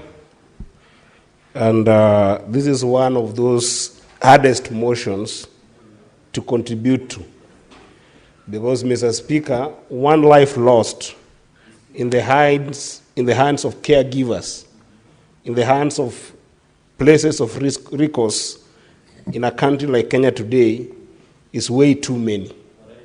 And therefore, Mr. Speaker, allow me to, above everything I'll say today, to first of all pass my deepest condolences to the family of Miss Anita Chepkorir, who died in Moi Teaching and Referral Hospital, unfortunately, in the hands of caregivers. Mr. Speaker, I must say that one of the people that I celebrate the most in our borders, because I've been in the hands of caregivers, of doctors, of nurses, of clinicians, who have worked tirelessly to make sure that when we get into those states of sickness or in hospital, we come back home safe. I think that what happened at MTRH is very unfortunate, because there are those caregivers who work every single day to tirelessly make sure that we are safe as Kenyans. And they do this with zeal and zest. And sometimes, Mr. Speaker, even despite the fact that our country hasn't given them the best compensation, support, and care to even sometimes be able to get the same medical support that they give us. Mr. Speaker, you will understand that doctors today in Kenya sometimes cannot even afford the insurance to be able to get the health care that the people that they give do get. So in no way is this a small matter. And Mr. Speaker, I'm drawn to the attention of this petition by virtue of the petition was actually not a random petition. This petition was sent to this house by one Ms. Mercy Cherono, who actually reported to the Senate of Kenya on this issue on 10th July 2024. That was last year when this petition was brought to us. So first of all, I want to thank her, because without her, we could not have been able to know what happened to this promising soul of Miss Anita, who unfortunately lost her life in the course of getting attention at the MTRH. But Mr. Speaker, what is even more wanting that today I wanted to talk about is how many people and how many cases, perhaps, Mr. Speaker, are unreported. How many deaths could we be having in our different institutions and medical facilities that are not reported? Mr. Speaker, I had an advantage of studying in the US. And in the US, every year, on average, you'll find about 600,000 cases of deaths reported in hospitals that the cause of those deaths, if you were to rank them at any given time, this is one of the countries that has made very strong strides in terms of medical advancement. Mr. Speaker, at any given time, you'll find that the third largest cause of death in the United States is always medical errors. And those medical errors, Mr. Speaker, in our world-leading economy, have actually become a public health threat, a public health problem. So when this petition was brought to us, Mr. Speaker, I wondered if in the United States we can end up having this issue of medical errors in facilities of medical attention becoming a third leading cause of death. What about in our borders, where, Mr. Speaker, if it's not for somebody like Ms. Mercy Cherono bringing this to the attention of the Senate, then what happens in our hospitals, Mr. Speaker? So therefore, Mr. Speaker, I want to belabor, because this happened, and indeed I still strongly believe that even though the recommendations here have called for compensation for Ms. Chep Korir's family, Mr. Speaker, compensation cannot be enough to this family. Compensation cannot be enough to bring back this life that was very, very important and promising, Mr. Speaker. But I think that more can be done in terms of just ensuring that there is more transparency, there is more accountability in terms of being able to arrest the number of deaths that could actually be happening in our medical facilities without our watch and without our knowledge as lawmakers and even as citizenry of this country, Mr. Speaker.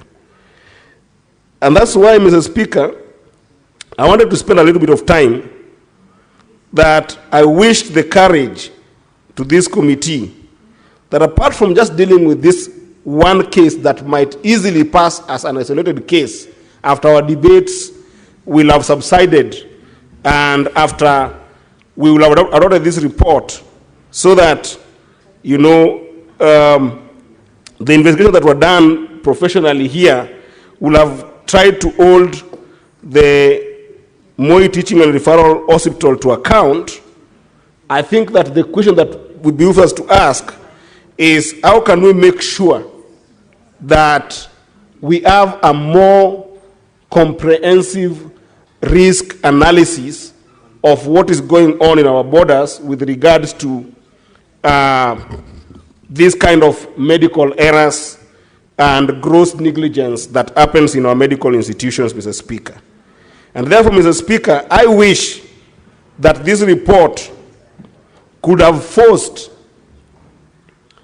the institution in question, the Moi Teaching and Referral Hospital, to further provide the different medical errors and medical negligence cases that they might have had in the past, and make sure that we as a country can juxtapose this with the kind of impact it might have had in this hospital in terms of patient care. Because, Mr. Speaker, whatever happened in Moi Teaching and Referral Hospital should be actually a case study that any other hospital in the country, and not only referral hospitals and level 6 hospitals, but even the lower cadre hospitals, should be able to glean some morals from, if there is any moral to glean in the first place. The second thing, Mr. Speaker, what happened that got the attention of the Senate on this one case should be an issue that we must look at in terms of what laws do we have in this country that we can be able to get from this report in terms of how we arrest reporting systems by clinical providers on the medical errors that happens in hospitals.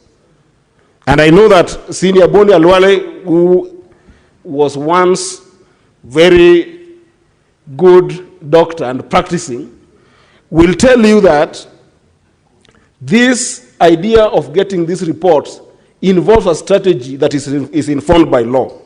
So it will be very important, Mr. Speaker, that we don't just have our sight in dealing with one institution and in holding that one institution to account, but also holding ourselves to account as lawmakers, that for the first time we can put in place laws that are implementable in terms of actually putting up strategies that will ensure that when medical errors arise in hospitals, because this is a question where, Mr. Speaker, a medical error happens, then a misdiagnosis follows, then handling of this patient continues to suffer subsequent errors until she meets a death, Mr. Speaker. It means that there's a very serious substantive problem of recording and reporting of a medical error from first instance to the last instance by not only the doctors in question, but also the clinical providers, Mr. Speaker. And that is something that we must examine as a House from this case study and ensure that we can be able to put serious laws that will ensure that when a medical error occurs, when a medical problem such as this occurs, then it is properly recorded and arrested before subsequent handling of a patient. And this should not only happen in Moi Teaching and Referral Hospital, but it should happen across all our hospitals in the country, Mr. Speaker. Mr. Speaker, I am worried because this is one of those cases of an adverse event. For the medical people in the House, they will understand that there is always a difference between adverse events in terms of medical errors, there is sentinel events, and there is active events as well as just latent errors that sometimes happen, Mr. Speaker. Mr. Speaker, the reason why I bring this is because if we do not put up proper laws that can be able to arrest all these kind of events that happen in our hospitals, there are those that might not lead to death, but still lead to a patient getting into a serious problem in their lives, Mr. Speaker. And those sometimes can go unattended to in terms of just being able to ensure that a patient is at a hospital, and then they have got further complications in life, Mr. Speaker. This includes things like infections that can happen because of just negligence and medical errors in terms of perhaps handling just a simple medical procedure. And Mr. Speaker, if all these are not captured, then we are having a sick nation. A sick nation that, if it's not an adverse event that led to death, then any other complication doesn't matter. When it actually should matter that when you leave a medical institution, you should have a better off life than when you went there. So my worry here, Mr. Speaker, is that if we do not have a proper response in terms of a legal framework that allows for this reporting, then what we are having is that if there is no situation whereby somebody has died, then any other complication won't matter. And it is important that this recommendation that we are seeing from the Health Committee should actually inform us in terms of our action as policymakers to ensure that we can be able to arrest other form of medical errors that could lead to other complications that are not only death scenarios. Mr. Speaker, this also calls on us as policymakers, as legislators, and as government, Mr. Speaker, to rethink the kind of collaborative platform that we try to put for interprofessional teams in our entire Medicare. And Mr. Speaker, this is where I passionately come again on this floor to talk about the issue of universal health care workers, Mr. Speaker. Sometimes, Mr. Speaker, it's very easy for political leaders to just make reckless statements that, oh, we don't have money to take care of universal health care workers, we don't have money to mainstream you into permanent and pensionable contracts, we don't have money to put you into the payroll of counties and follow that with money. Saying that is very simple, Mr. Speaker. But Mr. Speaker, have you ever taken just a pause to think about any level of hospital in your community, in your county, in your constituency, whether a dispensary or a level 1 or level 2 or level 3, it doesn't matter. And just think about, after any kind of medical procedures, who ends up handling your clinical waste? What is the life of that person who ends up picking the clinical waste from the point where the waste is given to the last where the waste is disposed, Mr. Speaker? And where are those wastes disposed? Think about the ecosystem of clinicians, the nurses, the pharmacists, the education specialists, the simple lab technician, anybody who is handling any kind of medical issues in the hospital, Mr. Speaker. If we don't think about this as an entire ecosystem that needs collaboration among all people who are interprofessionals in these dockets, Mr. Speaker, then medical errors are bound to happen in any way that leaves our nation, a sick nation, worse off than when people get to hospitals, Mr. Speaker. So I wish that, Mr. Speaker, we can be able to listen as a country. When our doctors say that they don't have proper payment, we must listen to them.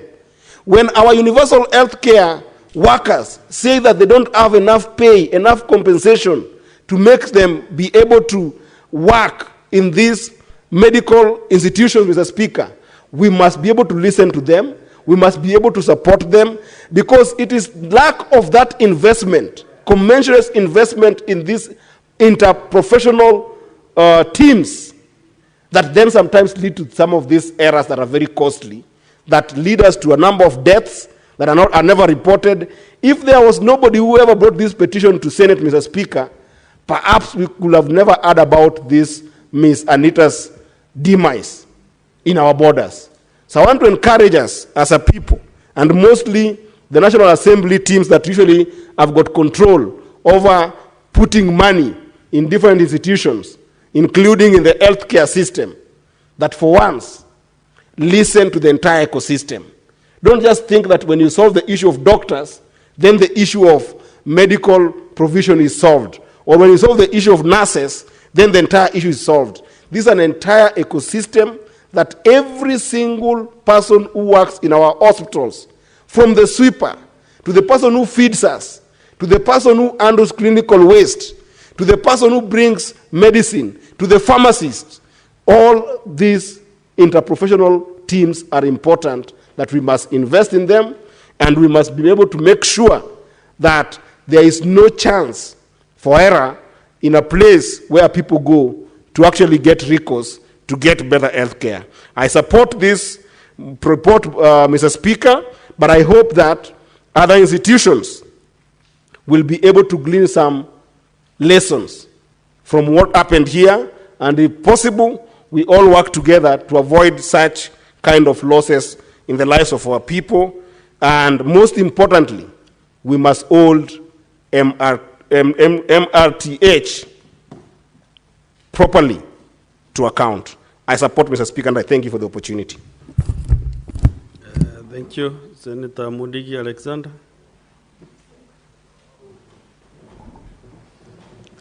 Asante Bwana Spika kwa kunipa ruhusa niweze kuchangia mjadala ambayo unaendelea kulingana na uchunguzi ulifanywa na kamati ya afya kuhusu mtoto ambaye alifariki katika Moi Referral Hospital.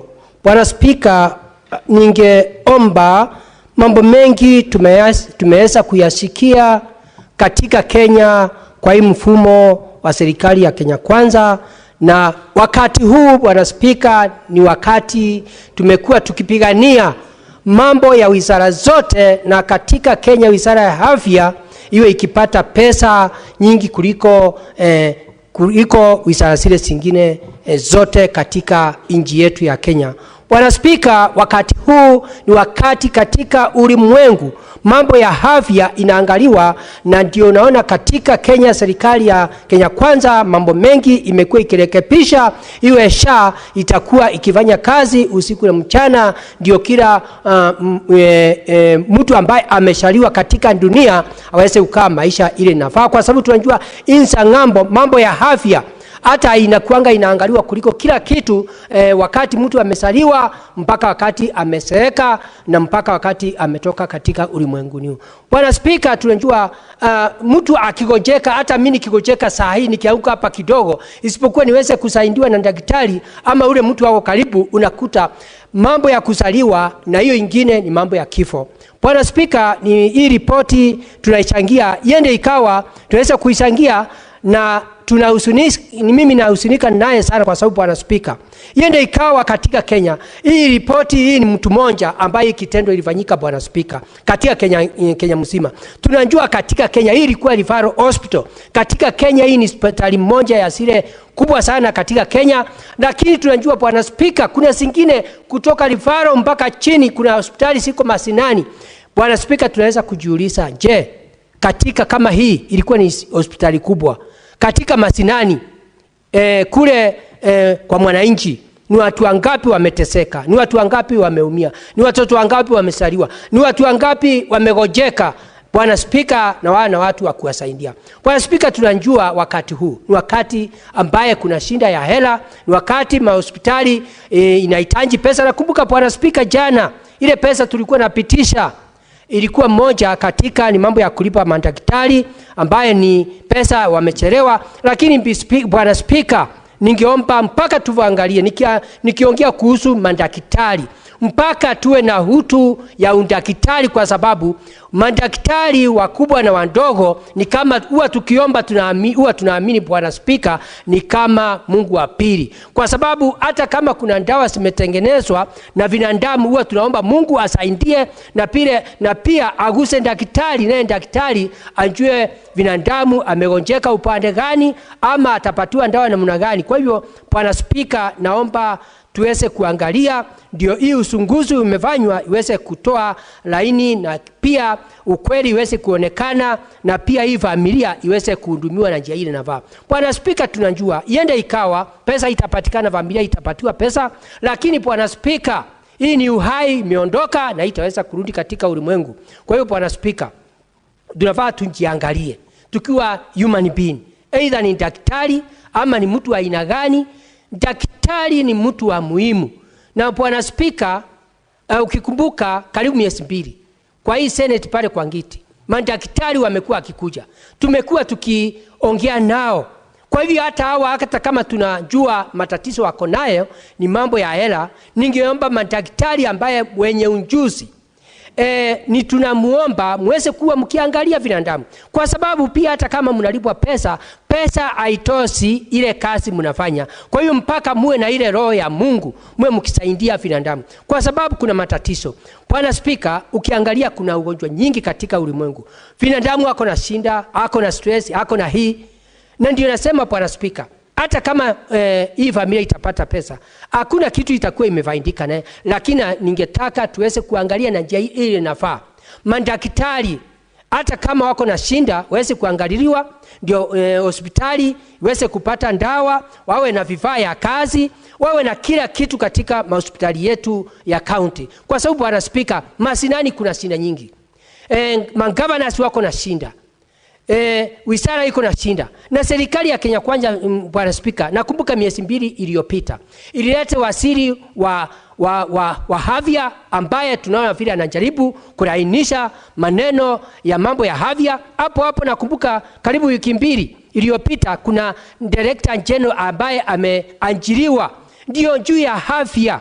Kwa hiyo Bwana Spika, ni mambo mengi sana inafaa iangaliwe. Hata kama pesa asiko nyingi, ningeomba utu daktari wote, either ni daktari mkubwa, either ni daktari mdogo, either uko kazi usiku ama kazi mchana, uweze kuangalia mambo ya binadamu. Kwa sababu hii kisanga ni ile nakumbuka Bwana Spika miezi 2 iliyopita katika Embu County hospitali kidogo ambaye ni level 3 hospital. Nakumbuka miezi 3 miezi 4 iliyopita kulikuwa na kisanga ingine, unakuta mama ingawa mtoto akufariki, hospitali inaitwa Kiritiri level 3 hospital ambaye wakati moja kukawa mama anataka kupata mtoto, daktari hakuwa karibu, askari hakuwa karibu, hakukuwa na stima, hakuwa na vitu nyingi. Kwa hivyo mambo ya ajabu, angarau ile mama alijifungua.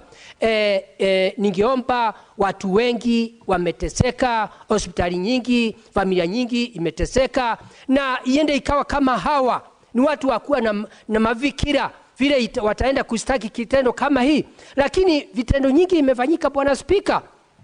Hata Bwana Spika, nakumbuka jana nikiangalia kwa mitandao, kuna kisanga ingine ilifanyika, unakuta ati kuna mama alikuwa anapata mtoto, ingawa sikumbuki jina lake, lakini bahati mzuri wakati alikuwa na akina mama wanampeleka hospitali, akalemewa kwa njia. Na bahati mzuri kulikuwa na kijana ambaye yule kijana ni kijana ambaye ako na familia Bwana Spika, lakini wakati alikuwa anaonyeshwa kwa TV alikuwa anasema Bwana Spika ati alikuwa anapeleka bibi yake hospitali, anaona vile anapata mtoto, anafanya operation, anafanywa hivi, na baadaye ile kijana alikimbia mambo ya ajabu. Ni vile hiyo video sijui si kukumbuka kuiangalia vizuri, lakini kijana akasema alikimbia kwa hospitali, lakini ikawa Bwana Spika mambo ya ajabu, ati ukawa daktari ako na kazi kubwa, lakini baadaye kijana akapatiwa vitu zote ya kufanya kazi, akaenda. Wale wakina mama Bwana Spika walikuwa karibu walitoroka, na ile kijana alijaribu na akasaidia ile mama na akapata ile mtoto.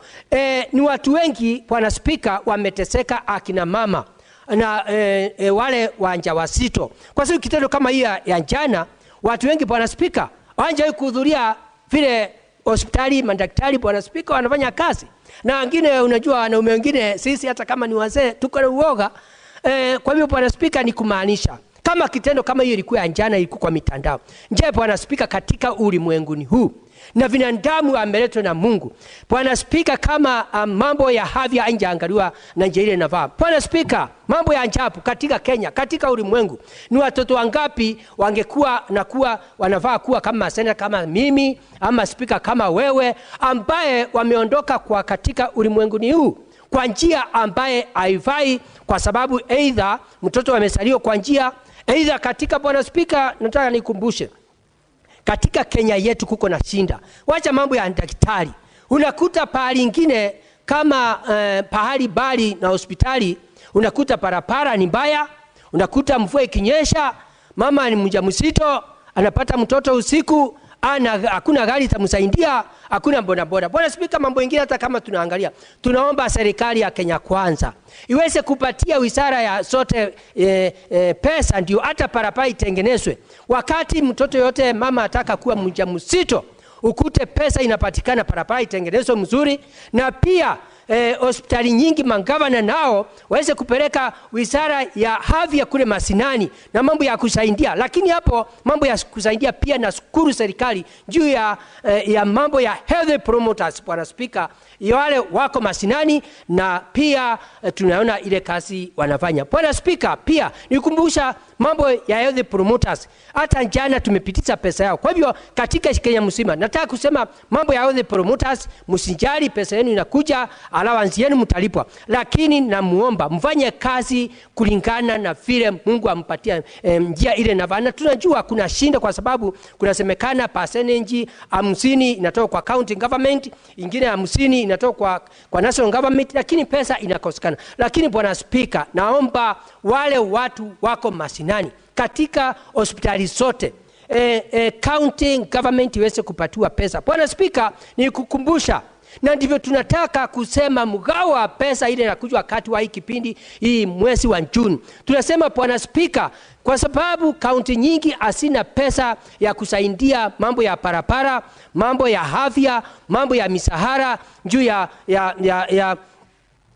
ya pesa ya kufanya kazi masinani na ile ministry ingine, kwa sababu sisi maseneta, Bwana Spika, hapa tunaongea mambo ya devolution, na ndio tunasema wakati mgao wa pesa itakuja, tunataka kuomba county zote ipatiwe pesa ile inafaa, Bwana Spika, na tumesema wiki inayokuja katika ile pesa county 47 tutakuwa nazo, ama ile itapitishwa na parliament. Tunasema Bwana Spika, county zile siko na shinda kama Hembu, kama Northeastern na zile zingine napata pesa kidogo, tuweze kuanza tuseme hakuna county itapata pesa kidogo kuliko bilioni 6, na tutasikizana kutoka bilioni 6, alafu hizo zingine tuweze kuona vile tutalete county pamoja. Kwa sababu unakumbuka Bwana Spika, tumeona hata county nyingi sana sinafanya kazi na siko pesa nyingi, lakini mambo ya audit, Bwana Spika, yaangaliwi. Kwa hivyo ningetaka kusema mambo ya transparency inatakikana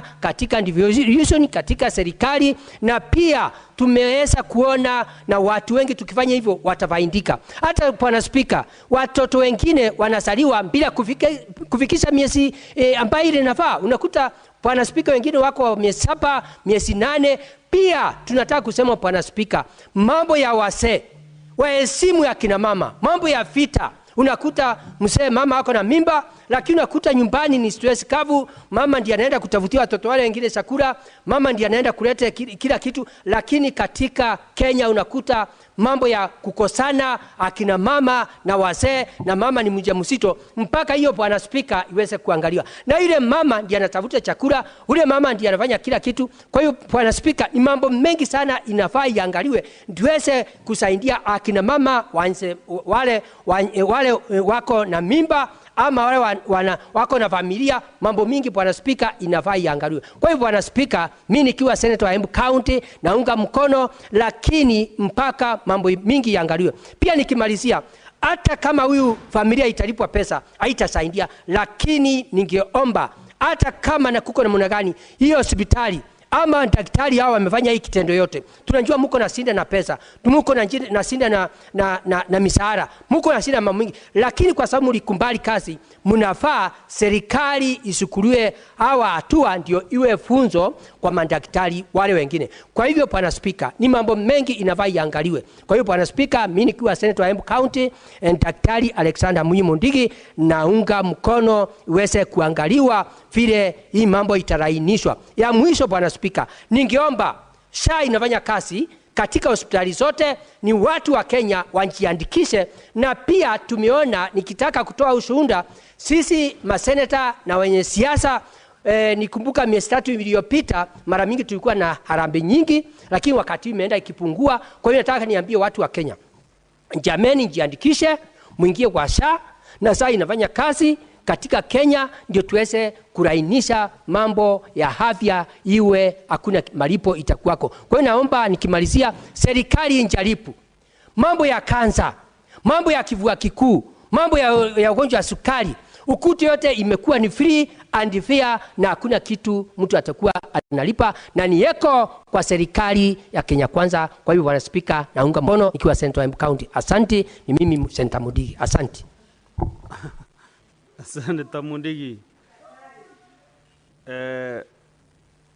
Next is Senator Veronica Duarte.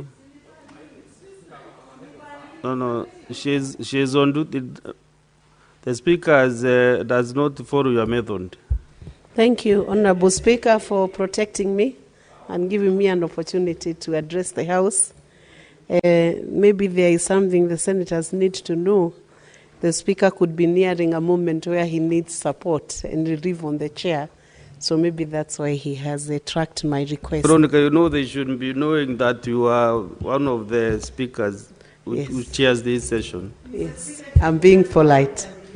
No, Senator Kavindu, you're out of order. Honorable Speaker, I will now proceed on with the submissions. And I want to first of all congratulate the committee, the Health Committee, for undertaking this very important inquiry following a petition that was brought to the floor of this House upon the death of Miss Anita Jepkorir at Moi Teaching and Referral Hospital. I first of all want to take this opportunity, after thanking the committee for making the bold move to investigate this case of negligence, medical negligence, to offer my sincere and belated condolences to the family of the young Anita, who is now late. It's very unfortunate, Honorable Speaker, that we lost such a young child, a young, beautiful child at a tender age, who must have had a very promising future and was very young at the point when she died, and she was in the hands of adults who were competent enough to handle medical crisis and medical issues. And Honorable Speaker, I am not blind to the fact that doctors in this country have done a lot of very good work. Indeed, Kenya offers some of the best doctors in the region.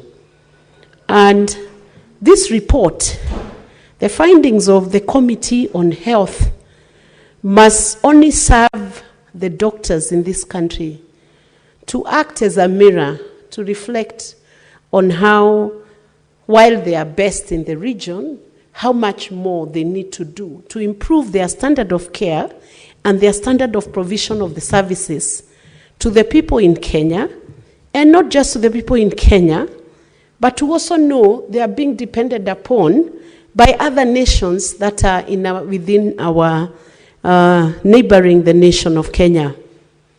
Kenya is known to supply doctors to South Sudan, is known to supply doctors even to the UK, is known to supply doctors, even nurses, to the US. So the standard of care and the expectation, one who is given much more is expected. So this report should come in and should be studied, I hope, by Kenya Medical Practitioners and Dentists Council and the KMA, Kenya Medical Association, and all the associations that are bringing doctors, nurses, lab technicians, and every health service provider, not so much with a critical eye, but so much as reflecting at the level of service that is being offered. Because if they are the lead in Kenya, and they are the lead in the region, and getting to the international level, then much more will be demanded of them, so that when we send our doctors out there, we fly our flag high and say that both our legislation and the practice they are doing in Kenya and outside is acceptable and meets the international standards. Honorable Speaker, I would want to recount once again the provisions of Article 43 of the Constitution of Kenya that provide that every person has the right to the highest attainable standard of health, which includes right to health care services, including reproductive health care. And I would also want to note that we have in the Republic of Kenya a national patients' rights charter that holds that all people have the right to good health and quality health care, which includes right to access health care, right to receive emergency treatment in any health facility, right to be informed of all the provisions of one medical scheme or health insurance policy, like the SHA, and that is why the public has been taught quite a bit about the SHA, the services that are being provided by under SHA or Taifa Care, right to choose a healthcare provider, right to the highest attainable quality of healthcare products and services, and that also talks into the quality of drugs we should be having in the country, right to refuse treatment. I don't know how far that right can be pushed, because one must caution themselves when they refuse treatment. Either they are refusing because they don't believe in it. Right to confidentiality, right to informed consent to treatment, right to information concerning one's health and healthcare, right to be treated with respect and dignity. And I'm thinking about even the mothers who are giving birth in hospitals. A lot of mothers who are at delivery or in labor ward have complained of being mistreated or not being handled properly or not feeling fully supported due to the process of childbirth. And then they have a right to information concerning one's health and healthcare, rights to be treated with respect and dignity, right to second medical opinion, right to complain about healthcare, to have your complaint investigated and to receive a full response thereafter, right to insurance coverage without discrimination, and right to maybe donate their organ or any other arrangement that one would wish to have upon their demise, because there are those who normally can will that on their demise, they can will that their bodies can be used for research or anything else. It's also noted under the National Patients' Rights Charter. Now, having said that, Honorable Speaker, I've seen the investigation that was carried out by the Health Committee, and it has laid out a very sad story of how the young Anita was handled and how she went through different processes and procedure, how she went through some tests and scans. She went through on 9th of January 2021 a bronchoscopy done, I don't know whether that's how it's pronounced, to remove the seed that was supposed to have been stuck on her airways. And apparently they appeared not to find it, and she was adjudged as not having anything blocking her airways, as a result of which she was discharged, but quickly readmitted same day. Honorable Speaker, the process that this girl went through, even up to the time she was discharged and sent back home, and when she was returned back to hospital, now there was some tooth that had, for some reason, been swallowed and was being removed from the system. It looks so untidy, because if you look at paragraph 8 or page 8 of that report, it appears Anita had lost 2 of her upper incisor teeth while in theater. And upon inquiry, Dr. Nshon confided to them that he removed the 2 teeth as they were wobbly during bronchoscopy procedure, And so in total, they had managed to remove 3 teeth, including the one from the lung. And the doctor, the hospital, could not account for those teeth. When they were asked by Anita's mom where the teeth went to, I think they were only able to produce, was it 1 or 2? They could not account for the teeth that were removed from a child in theater. While the child had gone in to be removed, a black seed that was stuck in an airway. Honorable Speaker, it is very sad that when this matter was finally brought to Kenya Medical Practitioners and Dentist Council, it took so long for a determination to be done as to whether the hospital and the doctors were negligent or not negligent. And after a long process and a long wait, Honorable Speaker, this thing was so dramatic. Finally, they found that Dr. Stephen Odinga and MTRH were negligent, and each was fined 200,000 and 350,000 respectively. I do not know whether that money was paid. Of course, that's what I would call peppercorn. When you look at loss of life, loss of a young life, and unnecessary, it was needless, it was not necessary. Honorable Speaker, our government spends quite a substantial amount to take us through university education, and most of the doctors who are in Kenya have been trained through our public institution, just like many of us who have gone through the public institutions at university level. And they are very well trained, by the way, and many people have gone to hospital very sick in Kenya and have recovered fully, even after 5-6 operations, and we say, well done to the doctors for the many successful procedures they have done. We have delivered in those hospitals, the babies were okay. So there are many good things in our hospitals. But we must focus on that which has not gone okay. Why? Because that focus is so important. This is not even like engineering, where a mistake can be corrected, or you can deconstruct a house or demolish and rebuild again. Once you make a mistake of the nature of medical negligence, sometimes it's completely reversible. It destroys the patient, it destroys the family, it destroys too many people along the line, Mr. Speaker, and the Honorable Speaker. And that is why we are saying the findings of this report should mark an end to a lot of negligence that we are seeing in the hospitals. Hospitals must self-inspect themselves, and doctors using their bodies must now manage the question of medical negligence in Kenya. It is not only Anita who has suffered, Honorable Speaker. There are many people who do not know what to do, how to petition Parliament, how to seek for help. But if there was proper self-governance within the doctors' boards and the medical boards, Honorable Speaker, then we would find it is way easier to manage cases of negligence. And then I know that doctors and hospitals are overwhelmed. Doctors are overworked.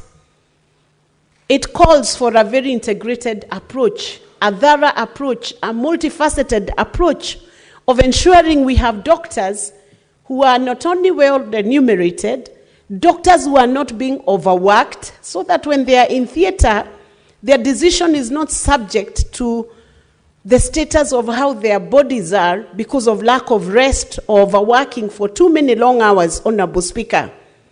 So we would urge the Health Committee not to leave this report lying on the shelves of Senate. This report must be looked at by the Minister, the CS for Health. It must be looked at by all hospitals to ensure that they can reduce incidences of negligence.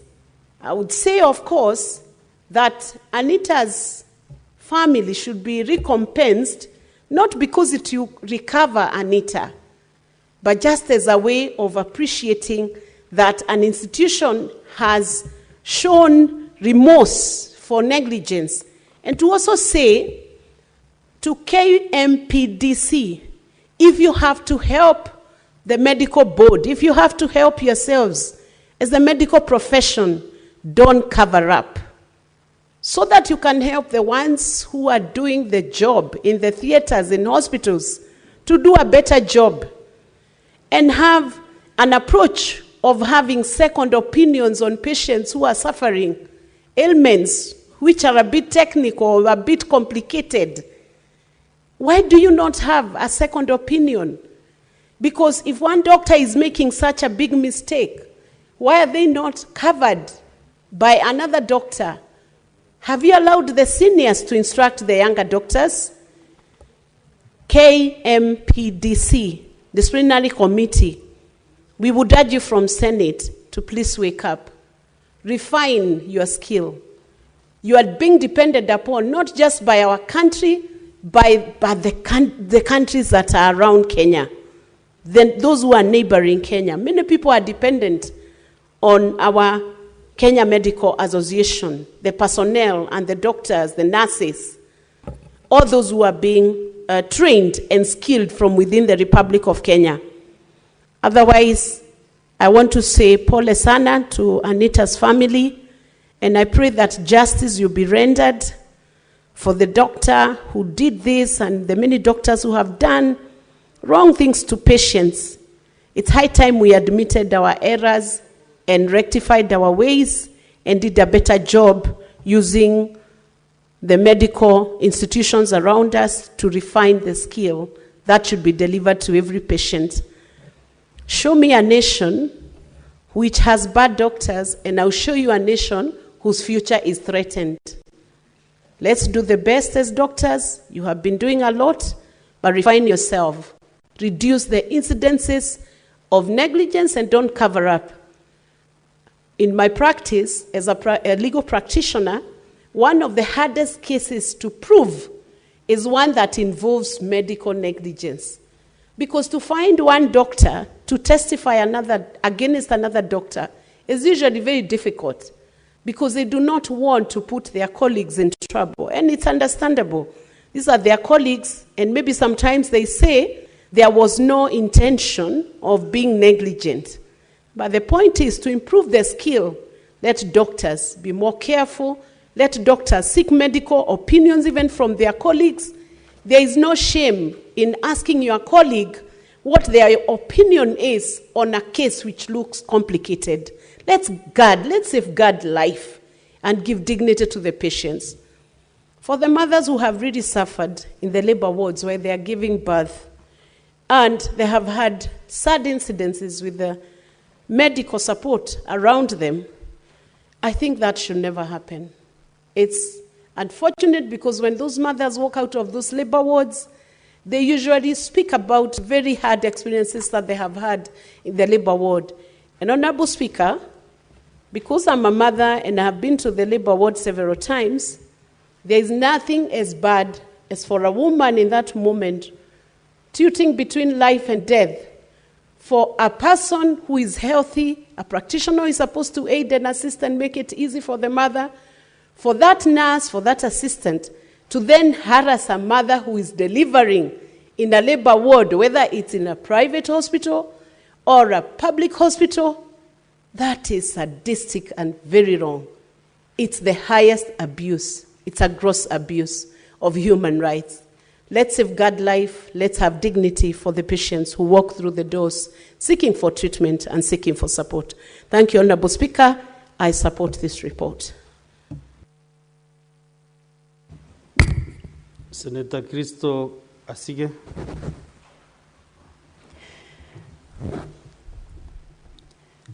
Speaker, I would like to thank the Health Committee for the table that they have put before us to consider today. Speaker, it is always painful to read these kinds of reports, hear these kinds of accounts, and this one is no different. A devastatingly painful narrative is in this report of a young girl, Anita, who has needlessly lost her life in the care of a facility that is supposed to safeguard life. Mr. Speaker, it must have been very difficult for the committee to have to go over the harrowing story and the harrowing account that they have put down in this report, but I do thank them for their effort and the recommendations and findings therein. Mr. Speaker, death need not be this way. This young girl, Anita, just a little baby. We even had a few students who are in chambers today, Speaker, and I think of them and that age group, the chosen generation, here to live out their purpose, to live out their assignment, but their life, like Anita, being cut short is unforgivable under any circumstance, Speaker. And myself as a young person who deals a lot with young people and the youth and listening to their goals and dreams, I am just beside myself having to read this report, especially when it is under the circumstance of negligence, gross negligence by the Moi Teacher and Referral Hospital. Speaker, though it is a painful report to have to read through and to debate this evening, I am happy to at least hear colleague senators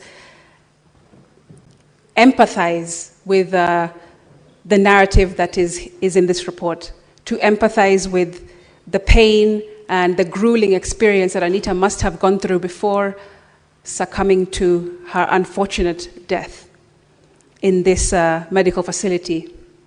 This was flagged off, of course, by Senator Cherargei, who made the first submission, and I must be honest in saying that I was surprised to hear him speak so passionately about human rights, Speaker, and about compassion and empathy and matters of safeguarding life, because the tone last week, and the Hansard will bear me witness from him, did not really, track with what was said here today.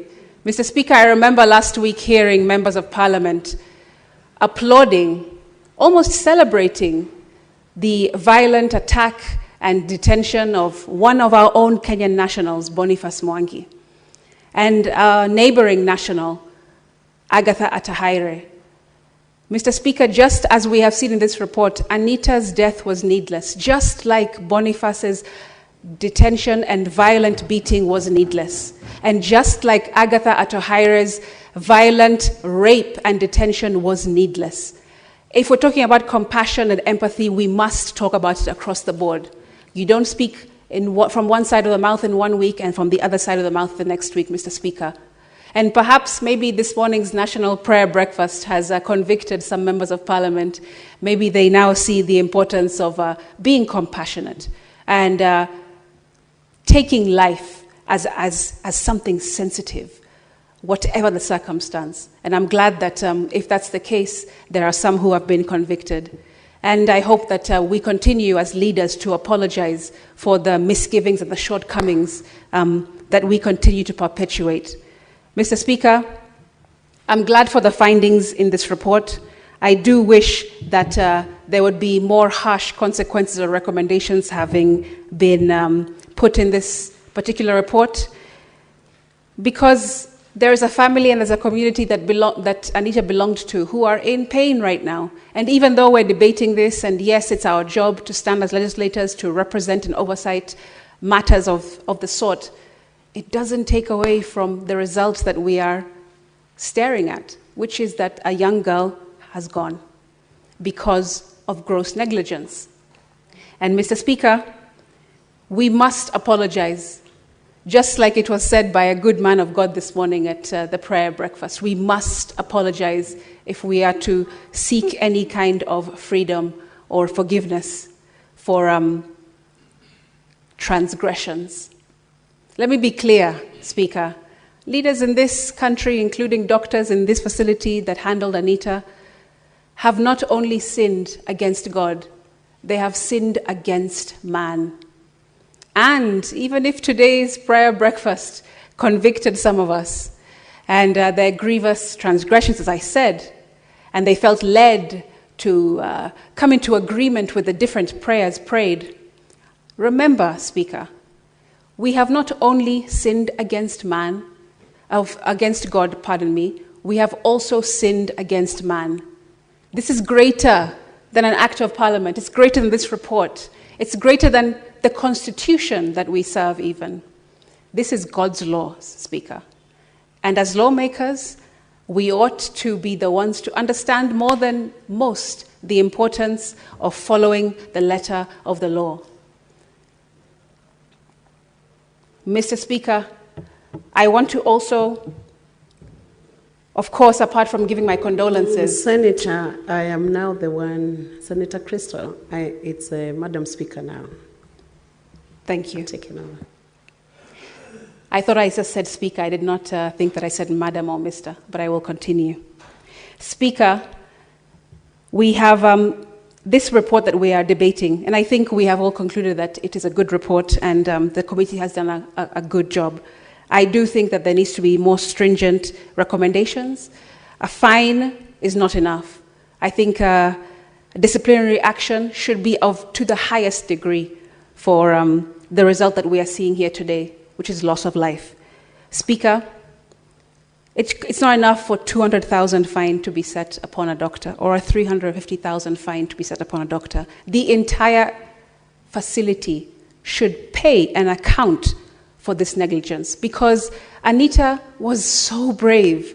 I can only imagine she was so brave being taken from medical room to medical room with no answers, from doctor to doctor with no answers, from test to test with no answers. She even left the facility and came back later that day, Speaker, still in pain and agony. She must have been so brave, trying to hold on to her life, but doctors did not try as hard as she was trying because when it comes to the relationship between doctor and patient, it has to be a mutual collaborative relationship.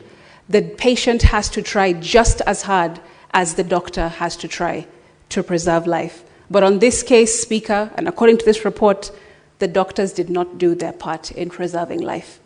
Anita was left alone. For all those hours, through all those tests, through all that waiting, she was left absolutely alone.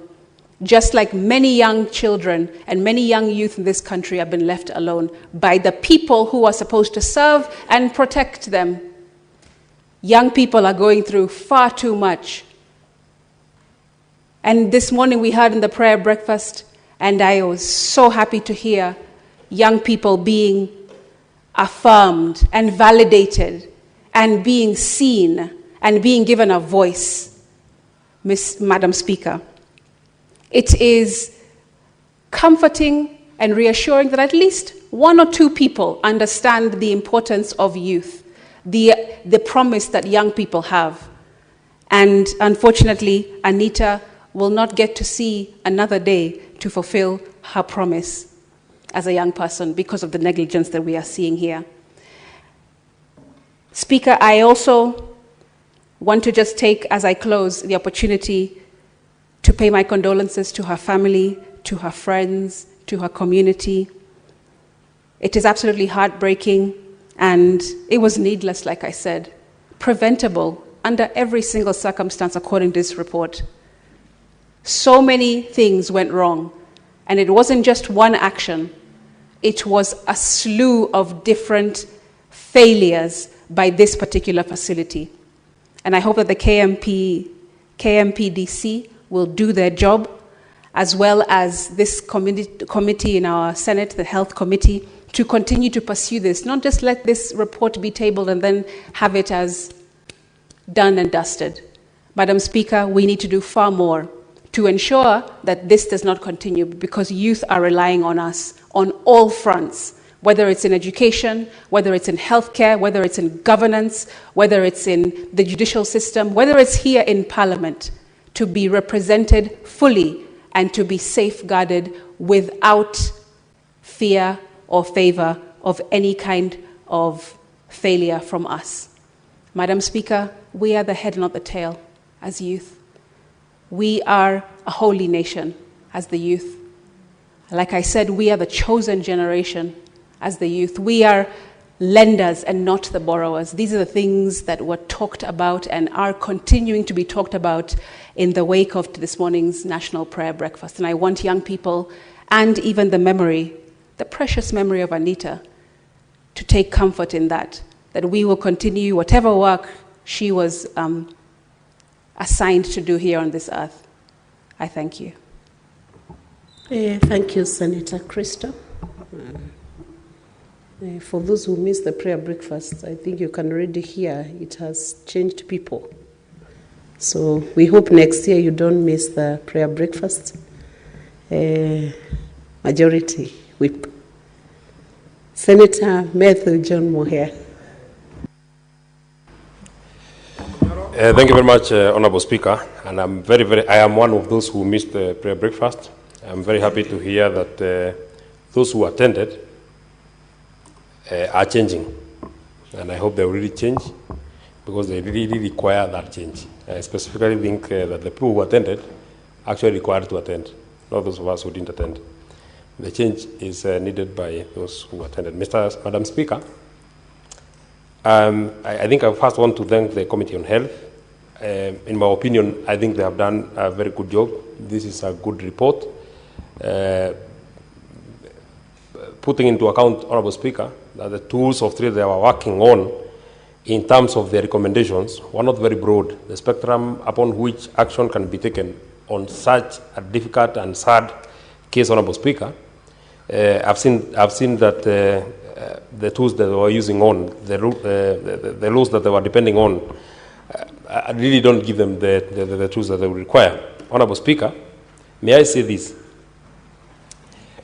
This is an extremely painful and difficult petition that has come to the Senate, Honorable Speaker. I don't think it can be more painful. I don't think the Senate can debate a more difficult and a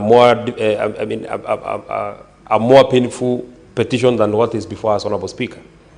I agree with Senator Asige that baby Anita Jepkorir needed not to go through such a difficult and painful ordeal, especially the people whom she and her parents sought help from, and they are the ones who are supposed to help her after this very unfortunate incident, Honorable Speaker. She was a brave girl, Honorable Speaker. Having lived through this ordeal, Honorable Speaker, for the 4 months since she started her medication, Honorable Speaker, it actually tells that baby Anita Jepkorir was a brave young girl. She really wanted to live. She fought to live. Despite the negligence of the doctors, Honorable Speaker, she fought on. And actually, from the observations that have been made by the committee, Honorable Speaker, on the day that she collapsed, she was playing outside. That tells you that the baby was fighting on to live. She really wanted to, to keep her life, Honorable Speaker.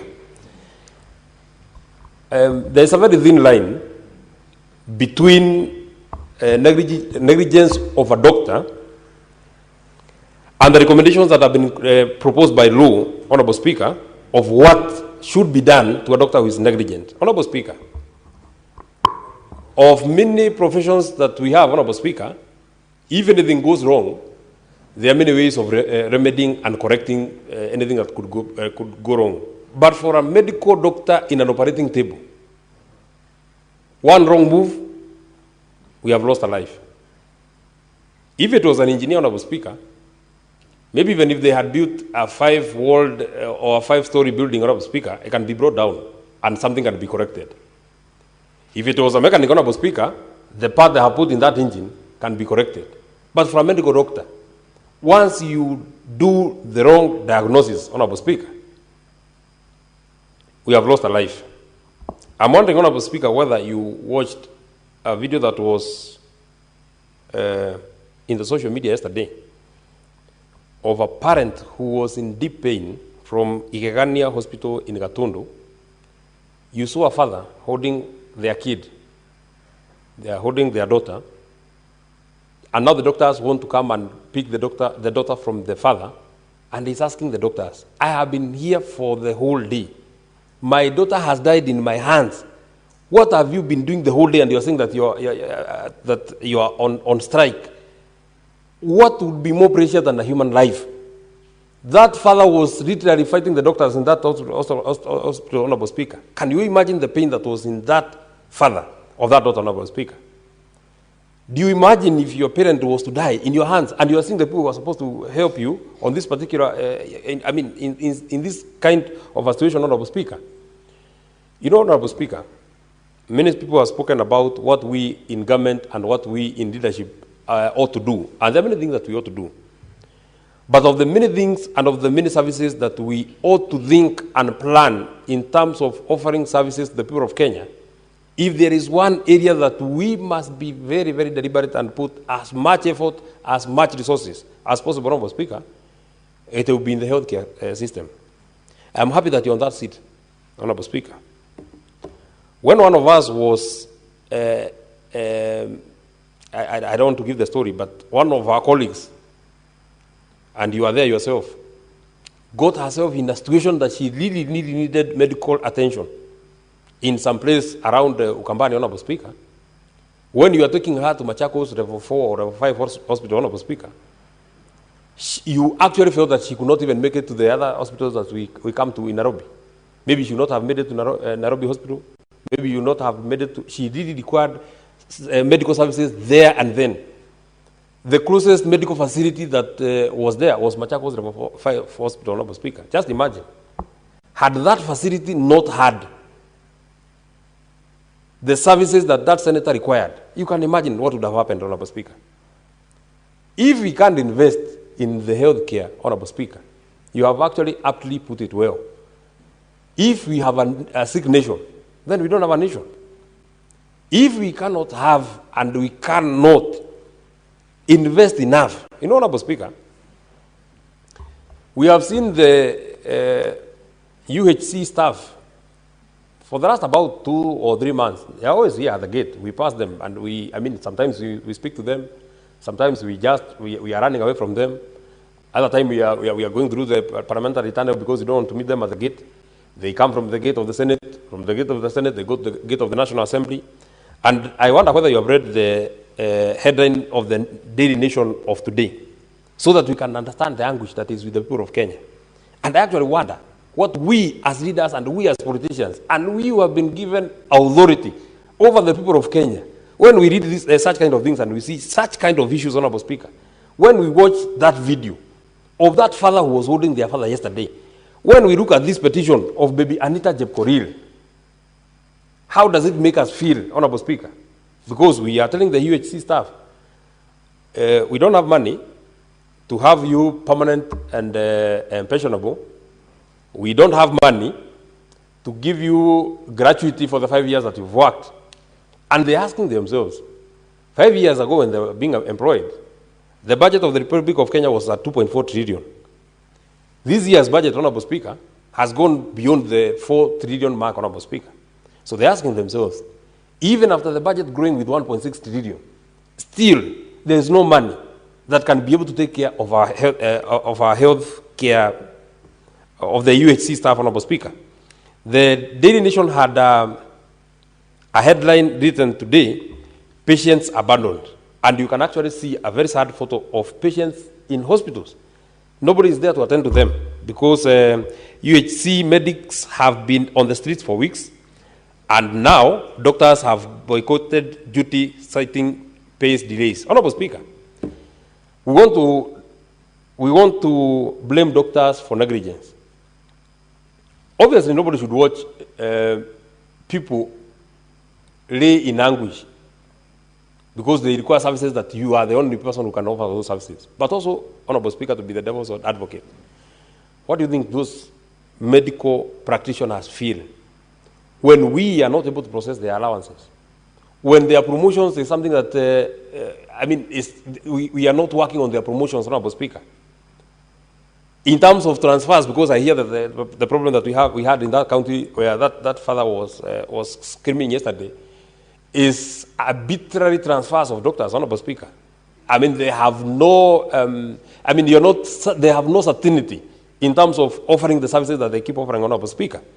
When we tell the UHC staff that we don't have money for their allowances, we don't have money to have them on PNP, Then they look at the budget of State House of the time that they were employed, and they look at the same budget now. They look at the other things that we in government feel that these are the installations that we want to invest a lot of money, Honorable Speaker. When in just one supplementary budget, Honorable Speaker, we are able to give the National Intelligence Service a whopping 10 billion in terms of the addition, because they are working on very serious security installations, Honorable Speaker. It is not bad to invest in serious security installations. But somebody would wonder, now I am secure and I am sick. I don't have anybody to attend me when I go to hospital. So it then beats logic. We want to preserve life because we are working on security. But we also want to expose our people into losing the same life, Honorable Speaker, because we are not offering them the services that they actually require. Honorable Speaker, I've also looked at the recommendations that have been made, and that this is where I think we have a gap in law, and it is something that we in Parliament need to look at. The Kenya Medical Dentists and Practitioners Council, KMPDC, should within 3 months of tabling this report issue a caution or reprimand. Issue a caution or reprimand. That is the law. The reading of section 26A says that the only tools that the committee have, the only tools that KMPDC, Kenya Medical Practitioners and Dentists Council, the only tools they have, Honorable Speaker, is caution and reprimand. Even when I'm disordered in this house, Honorable Speaker, you only caution me once. The second time you chase me out. But for a medical doctor who is negligent and has caused loss of life, it has been verified and it has been found that it is out of the negligence of this particular doctor that this person died. The only thing that we can do is to reprimand. The only thing that we can do is to caution. If you were to actually take the most adverse step in punishing this doctor, Honorable Speaker, is to ask him to go back to school. It's not to take an account of what they have done already. The other thing that we can only do, and you have heard Senator Charagai speak about it, is to ask that doctor, go back to school. So what becomes of the fate of the people who have suffered in the hands of this particular person? Honorable Speaker, we must make it a bit stringent. We must make it a bit stringent. Honorable Speaker, maybe think about the parents of Anita Jepkorir. They suffered with this baby when she was alive. They suffered with this baby when she's alive. You can see the kind of suffering that those parents were undergoing. A foreign body is in your daughter's respiratory system. It has not been removed. But to conceal the negligence of the doctor, they want to remove the teeth of the girl. When you ask for the teeth, they are not available. When you want to insist, you are not allowed. They also suffered, and they have suffered with this daughter when she is dead. Honorable Speaker, first of all, do you actually appreciate that this girl died 3 years ago? Justice have not been served to these parents until they have to come to the Senate for the last 3 years. Nothing has happened. When they were seeking information so that they can lodge this particular complaint, Honorable Speaker, Moi Teaching and Referral Hospital was not coming through for them. Just imagine. Moi Teaching and Referral Hospital and Kenyatta National Hospital, I think, and Kenyatta University Teaching and Referral Hospital, I think are the top in terms of the health facilities that we have in the Republic. If people are suffering like this, Dr. Boni Harwale, in Moi Teaching and Referral Hospital, just imagine what would happen in JM Karaoke, which is not even a teaching and referral hospital, Honorable Speaker. It is from these level 6 hospitals that we expect the best of the best are found, Honorable Speaker. But what do we see? What do we get? Is this kind of a problem? Maybe finally, because I also see many of the colleagues want to speak about this.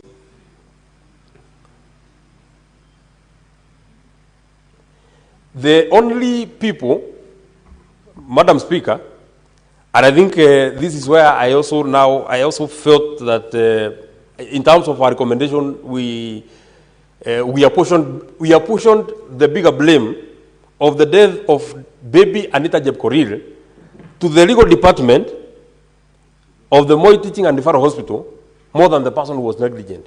Because the recommendations requires that the legal department and the staff of the legal department of the Moi Teaching and Referral Hospital, disciplinary and administrative action should be taken on them. But for the doctor who caused this death, there is nothing like disciplinary or administrative action that is happening on this particular case, Honorable Speaker.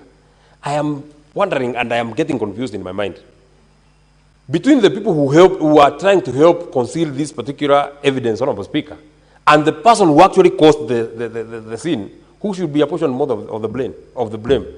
Who should carry the bigger burden of the blame of the death of baby Anita Jepkoril? Because the legal department, in our recommendation, we are asking that disciplinary and administrative action is taken upon them, which is very good, because they were supposed to actually help. They were supposed to help the parents of baby Anita so that they can get the bottom of this. They have a piece of their blame. But I think the bigger blame is on Dr. Ondigo and the team of doctors who are working on this particular baby. There is also a very good recommendation, and I think I really hope that this particular recommendation will be implemented. On recommendation number 4, Honorable Speaker, there should be a creation of a formal patients advocacy within healthcare facilities to assist families in navigating complaints. Honorable Speaker, you can imagine people who are anguishing in the villages, Honorable Speaker, people who cannot be able to, who do not even know that they can actually petition the Senate, people who have suffered in the hands of doctors, Honorable Speaker, but they cannot get justice because this justice has not, or the framework upon which they can seek for this justice, Honorable Speaker, has not been established. This is a case of Moi Teaching and Referral Hospital. What happens to any other person who has suffered this particular, or has a complaint against a doctor, has a complaint against a healthcare facility or healthcare service provider, in whatever level of health provision or in whatever level of a facility, be it a level 5, be it a level 3, be it a dispensary, Honorable Speaker, be it a health center, whatever it would be, Honorable Speaker, you know many cases, Honorable Speaker, of misdiagnosis. Many people have been misdiagnosed. They have suffered in the hands of doctors, Honorable Speaker. You know, many people have been told you have such and such a disease, and it has been established data that they were not suffering from the same disease. The trauma, that's why you're being told that you have to always seek a second opinion. You have to seek a third opinion. You have to seek a fourth opinion. And every opinion is different from the initial opinion. I'm wondering, Dr. Boni, because you are a doctor, do you have a different set of syllabus that you are subjected to? That this doctor would diagnose you for this, the other doctor will tell you that it is this. In one hospital, you're being told it's H. pylori. In the next hospital, you're being told that you have cancer of the stomach. In the other one, you're being told that it is just water that you're not taking. Honorable Speaker, this incompetence must be addressed, Honorable Speaker, and because I see the light is beaming, I want to consolidate and finish. Number 5, we need to develop standardized protocols and mechanisms for investigating reported medical negligence cases, Honorable Speaker. Actually, do you see that after Kenya Medical Practitioners and Dentists Council found this doctor culpable, they were told to go and agree with the family about the action that should be taken. Honorable Speaker,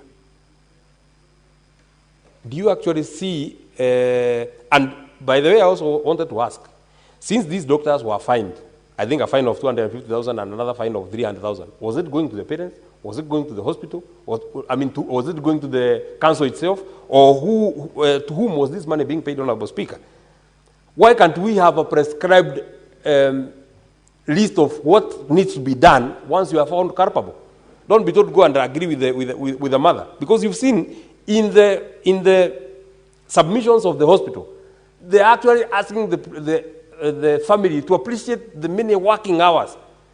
You know, you have to appreciate that we worked on your daughter for so long, but you worked on her. Honorable Speaker, it's like you are going to Nyandarua and you take the road to Mombasa, and you're driving so fast and you're saying, can't you appreciate that I'm driving so fast? But you're driving so fast in the wrong direction. You cannot get where you are going. Once you have misdiagnosed this particular case, Honorable Speaker, it does not matter for how long you have worked on this baby. In fact, the parents of this baby have argued that you are working on this baby for so long because you already made an initial mistake. Had you noticed that this foreign body was just a seed that this baby had swallowed, Honorable Speaker, you needed not work on her for a very long time. Finally, we need to encourage hospitals to engage in mediation processes with the families of the patient. But, Honorable Speaker, as we encourage hospitals to engage with the parents, Honorable Speaker, we have to have a very structured mediation. It's not that you're just told go and agree with your hospital.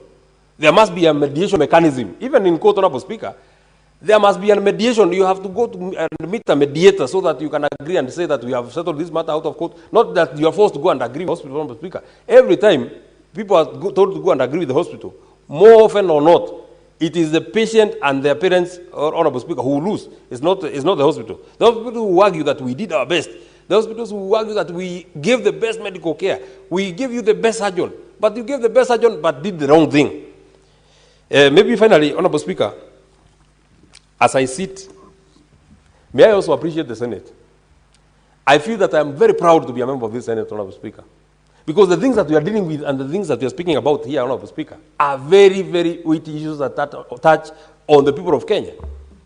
I never hear as Honorable Speaker ask for adjournment so that we can discuss individuals. I never hear that happening in the Senate, and I'm very proud that in the Senate we are always dealing with issues, Honorable Speaker. We may not agree every time. We may have divergent opinions, Honorable Speaker, every time.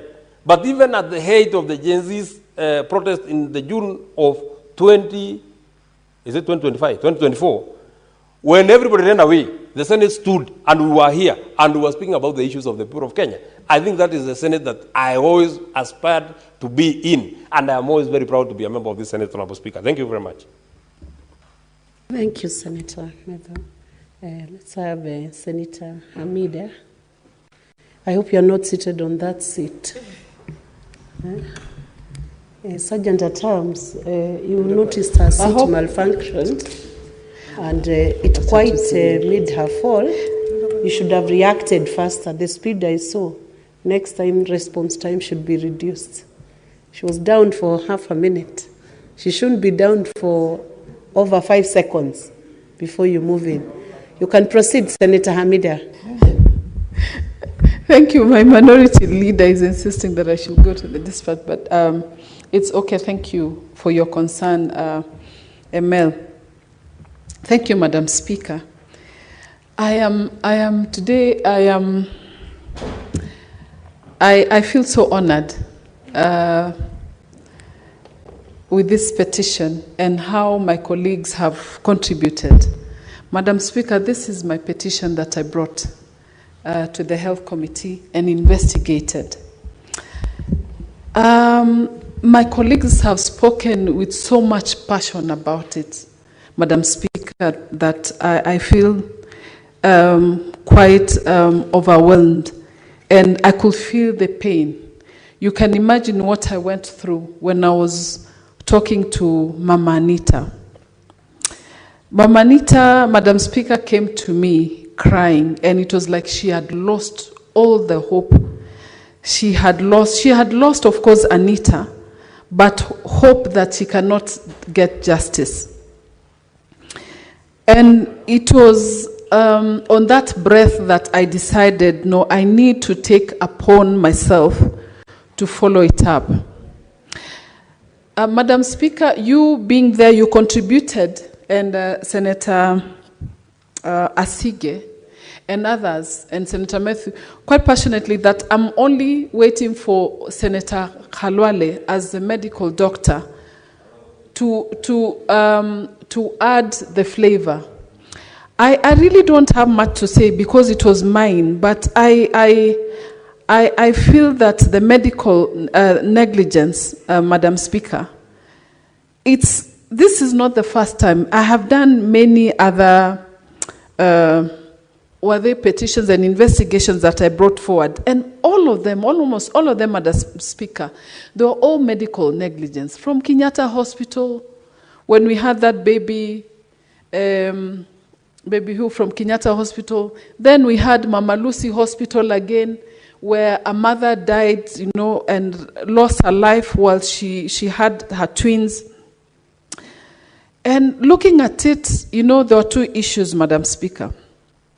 Now, I don't know whether there was a failure of the medical equipment, Madam Speaker, because it shows that there was a failure initially on bronchoscopy and thoracotomy. Forgive me, those are foreign words to me, and Dr. Haloli knows them very well. Those procedures, you know, to remove the ingested foreign body was not done properly. So either the mess was messy, that these medical equipments are just there and they are non-functionable. Of course, I have seen the same. There's one time, Madam Speaker, I went to Kenyatta Hospital, and out of 40, what are they called? Renal, the medical, the dialysis machine. You can't believe out of about 40, 45, only 20 were working, and about 25 of them were not working at the Kenyatta Hospital. And they were showing us, they said, look, Senator, all these are not working, and yet, you know, people are being paid for the medical equipments. I have done a statement on medical equipment, and until now, Madam Speaker, I am complaining. Nothing has been discussed. That the medical equipment statement has been put aside until to date. We have not even gone there. It's 2 years now that statement has not been dealt with, either with my own health committee that I sit in, or either intentionally it has been done. I don't know, but I feel so sad for that. So it's either the medical equipment or the negligence, of course, from failure. From one of the doctors called Dr. Ondigo and his medical team, who tried to revisit the CT scan results to confirm the retrieval of the foreign object. Imagine the pain that this girl was in when they plucked her 2 teeth out of nothing. And since they didn't see a seed, they had to have a black seed. They had to give an excuse that it was the tooth, either one tooth that went in. I mean, she consumed the tooth, and that's why she had the failure. But then the post-operative briefings were done. Medical practitioners were not led, you know, to the surgeons who violated the good medical practice by not giving the proper documentation, information shared during different briefings with the patient, Madam Speaker. And the family was they were all frustrated. Nothing was coming forthright. The attendants on the post-discharge complications were managed without consulting cardiothoracic surgeons, which coupled with poor record-keeping procedures, Madam Speaker, that violated the disciplinary care. The petitioner, Madam Speaker, was denied fair hearing. Mama Anita was denied fair hearing of the death of her child. The dispute resolution of the MTRH and KPMD delayed in addressing the concerns raised in the matters as characterized by the extent and the delay between the case and what was filed with the decision and what was rendered, Madam Speaker. Madam Speaker, when we talk about negligence of the doctors, I also, again, I will talk about it in pain, that I also lost my sister, my own sister, or firstborn sister, at the Kenyatta referral hospital, but then through medical negligence. And I feel that, of course, she was diagnosed with wrong medicine, the steroids, and she had to lose her life. So I felt it, you know, for Mama Anita, and that's why I had to bring forth the petition.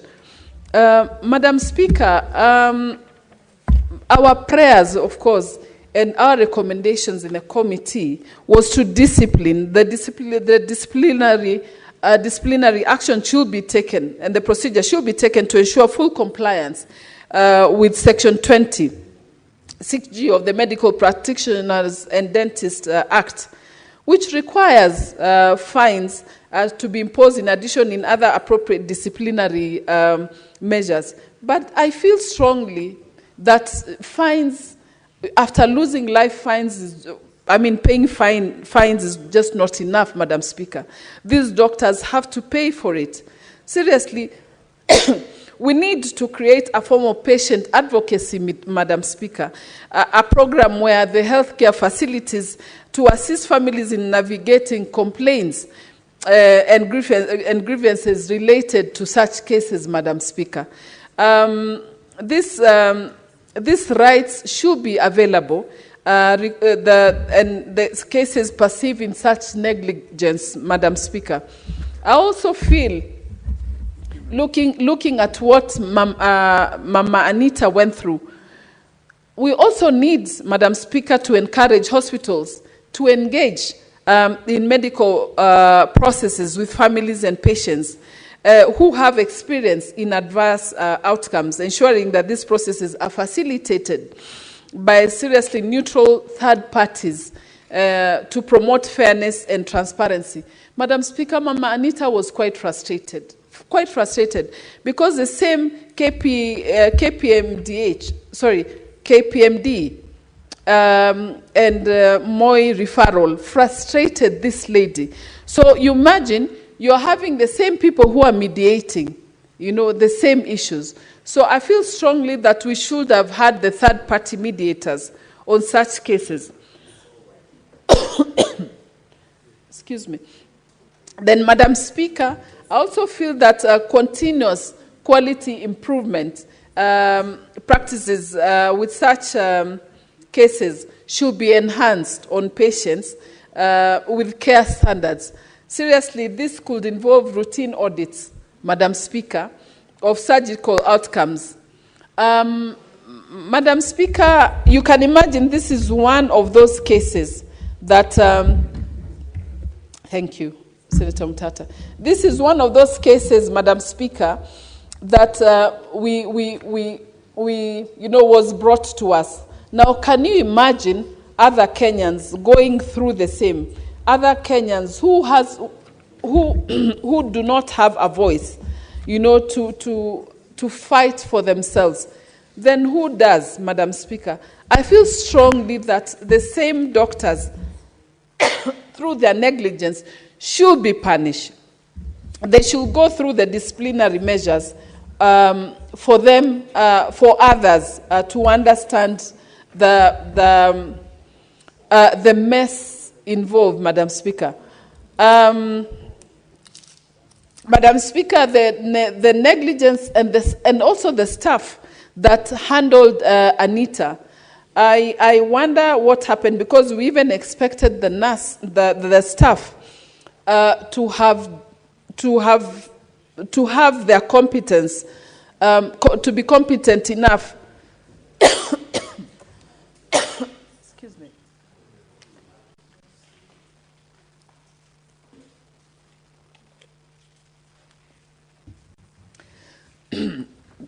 Madam Speaker, I feel the staff also were incompetent enough to have handled Anita Jepkorir.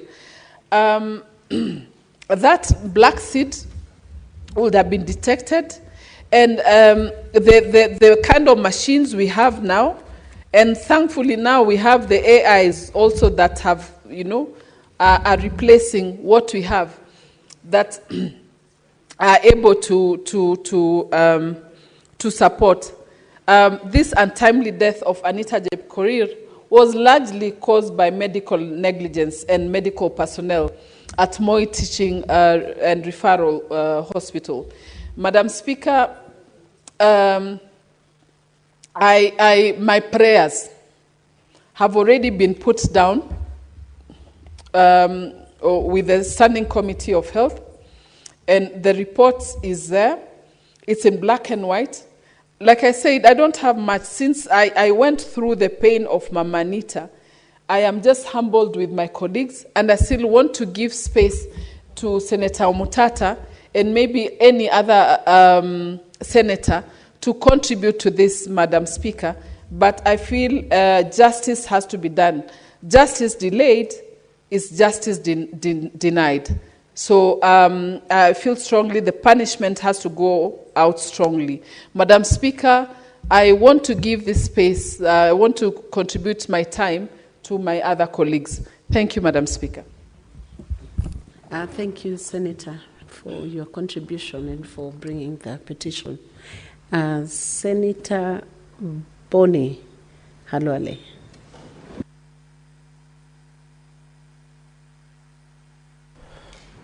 Honorable Speaker, I want to thank you for this chance. And I want to confess from the beginning that this is not an easy debate. It is extremely complex because anything resulting in death is final. It marks the cessation of life that expresses itself, Madam Speaker, through cessation of breathing, cessation of the heartbeat, and death of the mind, of the brain. Madam Speaker, to be able to debate this difficult subject, it's important that we understand as Parliament what is medical negligence, because we are about to pass a serious verdict that Dr. Ondigo and the Moi teaching and referral hospitals were negligent. Madam Speaker, negligence involves a case where a healthcare provider fails to follow standard methods of providing care to a patient and ending up causing preventable harm to a patient. This harm to the extreme can be death or various levels of injury. And therefore, this is where we are. That poor little Anita died and Parliament is investigating. Did Dr. Ondigo fail to provide medical care using standard medical methods? That is what you should respond to. And to do this, dear colleagues, to my professional mind, we must tick against 6 boxes. The first box, Madam Speaker, is, was there misdiagnosis? Was by that I mean, was Dr. Ondigo unable to establish the medical problem of the little girl? In this case, from this report, no. Dr. Ondigo made the proper diagnosis of a foreign object in the pulmonary system. So you can't indict him on that particular score. The second one is, was there failure to treat? In this report, I've read it carefully. There was a lot of time spent on attempting to treat this patient so as to prevent this unfortunate outcome. Treatment is not defined as being having been done only when the patient has recovered. Even where a patient dies, treatment is given. So again, you can't indict Dr. Ondigo. The third question is, Was there surgical or anesthetic error? Here, you can't take it off because we don't know what happened in theater, whether it's the doctor who got it wrong or the anesthetist who did not give the proper anesthesia. The fourth question which we must ask: was the surgery that was given necessary or it was unnecessary? As a medical expert, I can confirm that based on the diagnosis, the surgery which was given in this case was the correct one. So you can't indict Dr. Ondigo on this particular score. The fifth question we must answer is, were there medical errors? On this one, both the hospital and Dr. Ondigo can't run away. From what we have heard, it looks as either during theater or immediately after theater or the long-term postoperative care, there must have been errors. So here, it's difficult to vouch for the innocence of Dr. Ondigo. The first one is the timing of the surgery. The last one is the timing of the surgery. In this case, was surgery delayed? From the reports I'm reading here, Madam Speaker, it is not too clear the timings of both bronchoscopy and thoracotomy. And let me spend some time on this one.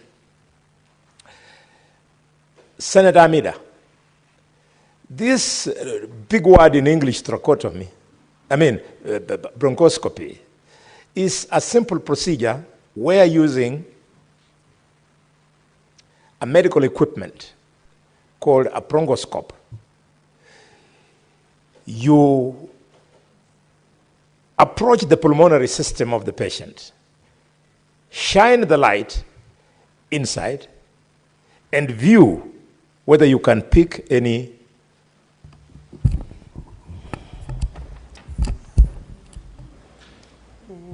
Senator Halwale, when we resume, you'll have a balance of 13 minutes, and this debate will continue tomorrow. Honorable Senators, it's now 6:30 p.m.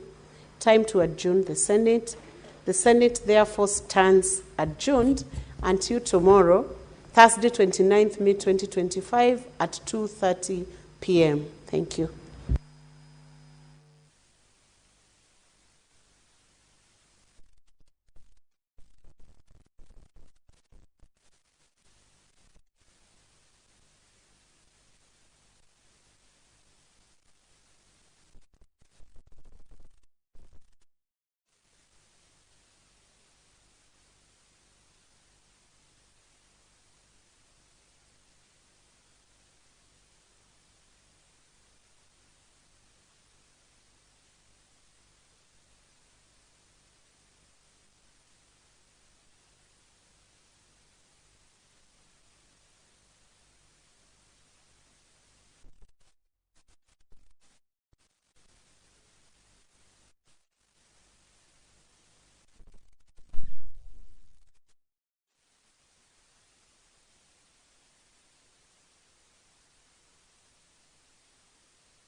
Honorable members, I now propose the question that this House adopts the report of the Public Investments Committee on Governance and Education on its examination of the reports of the Auditor General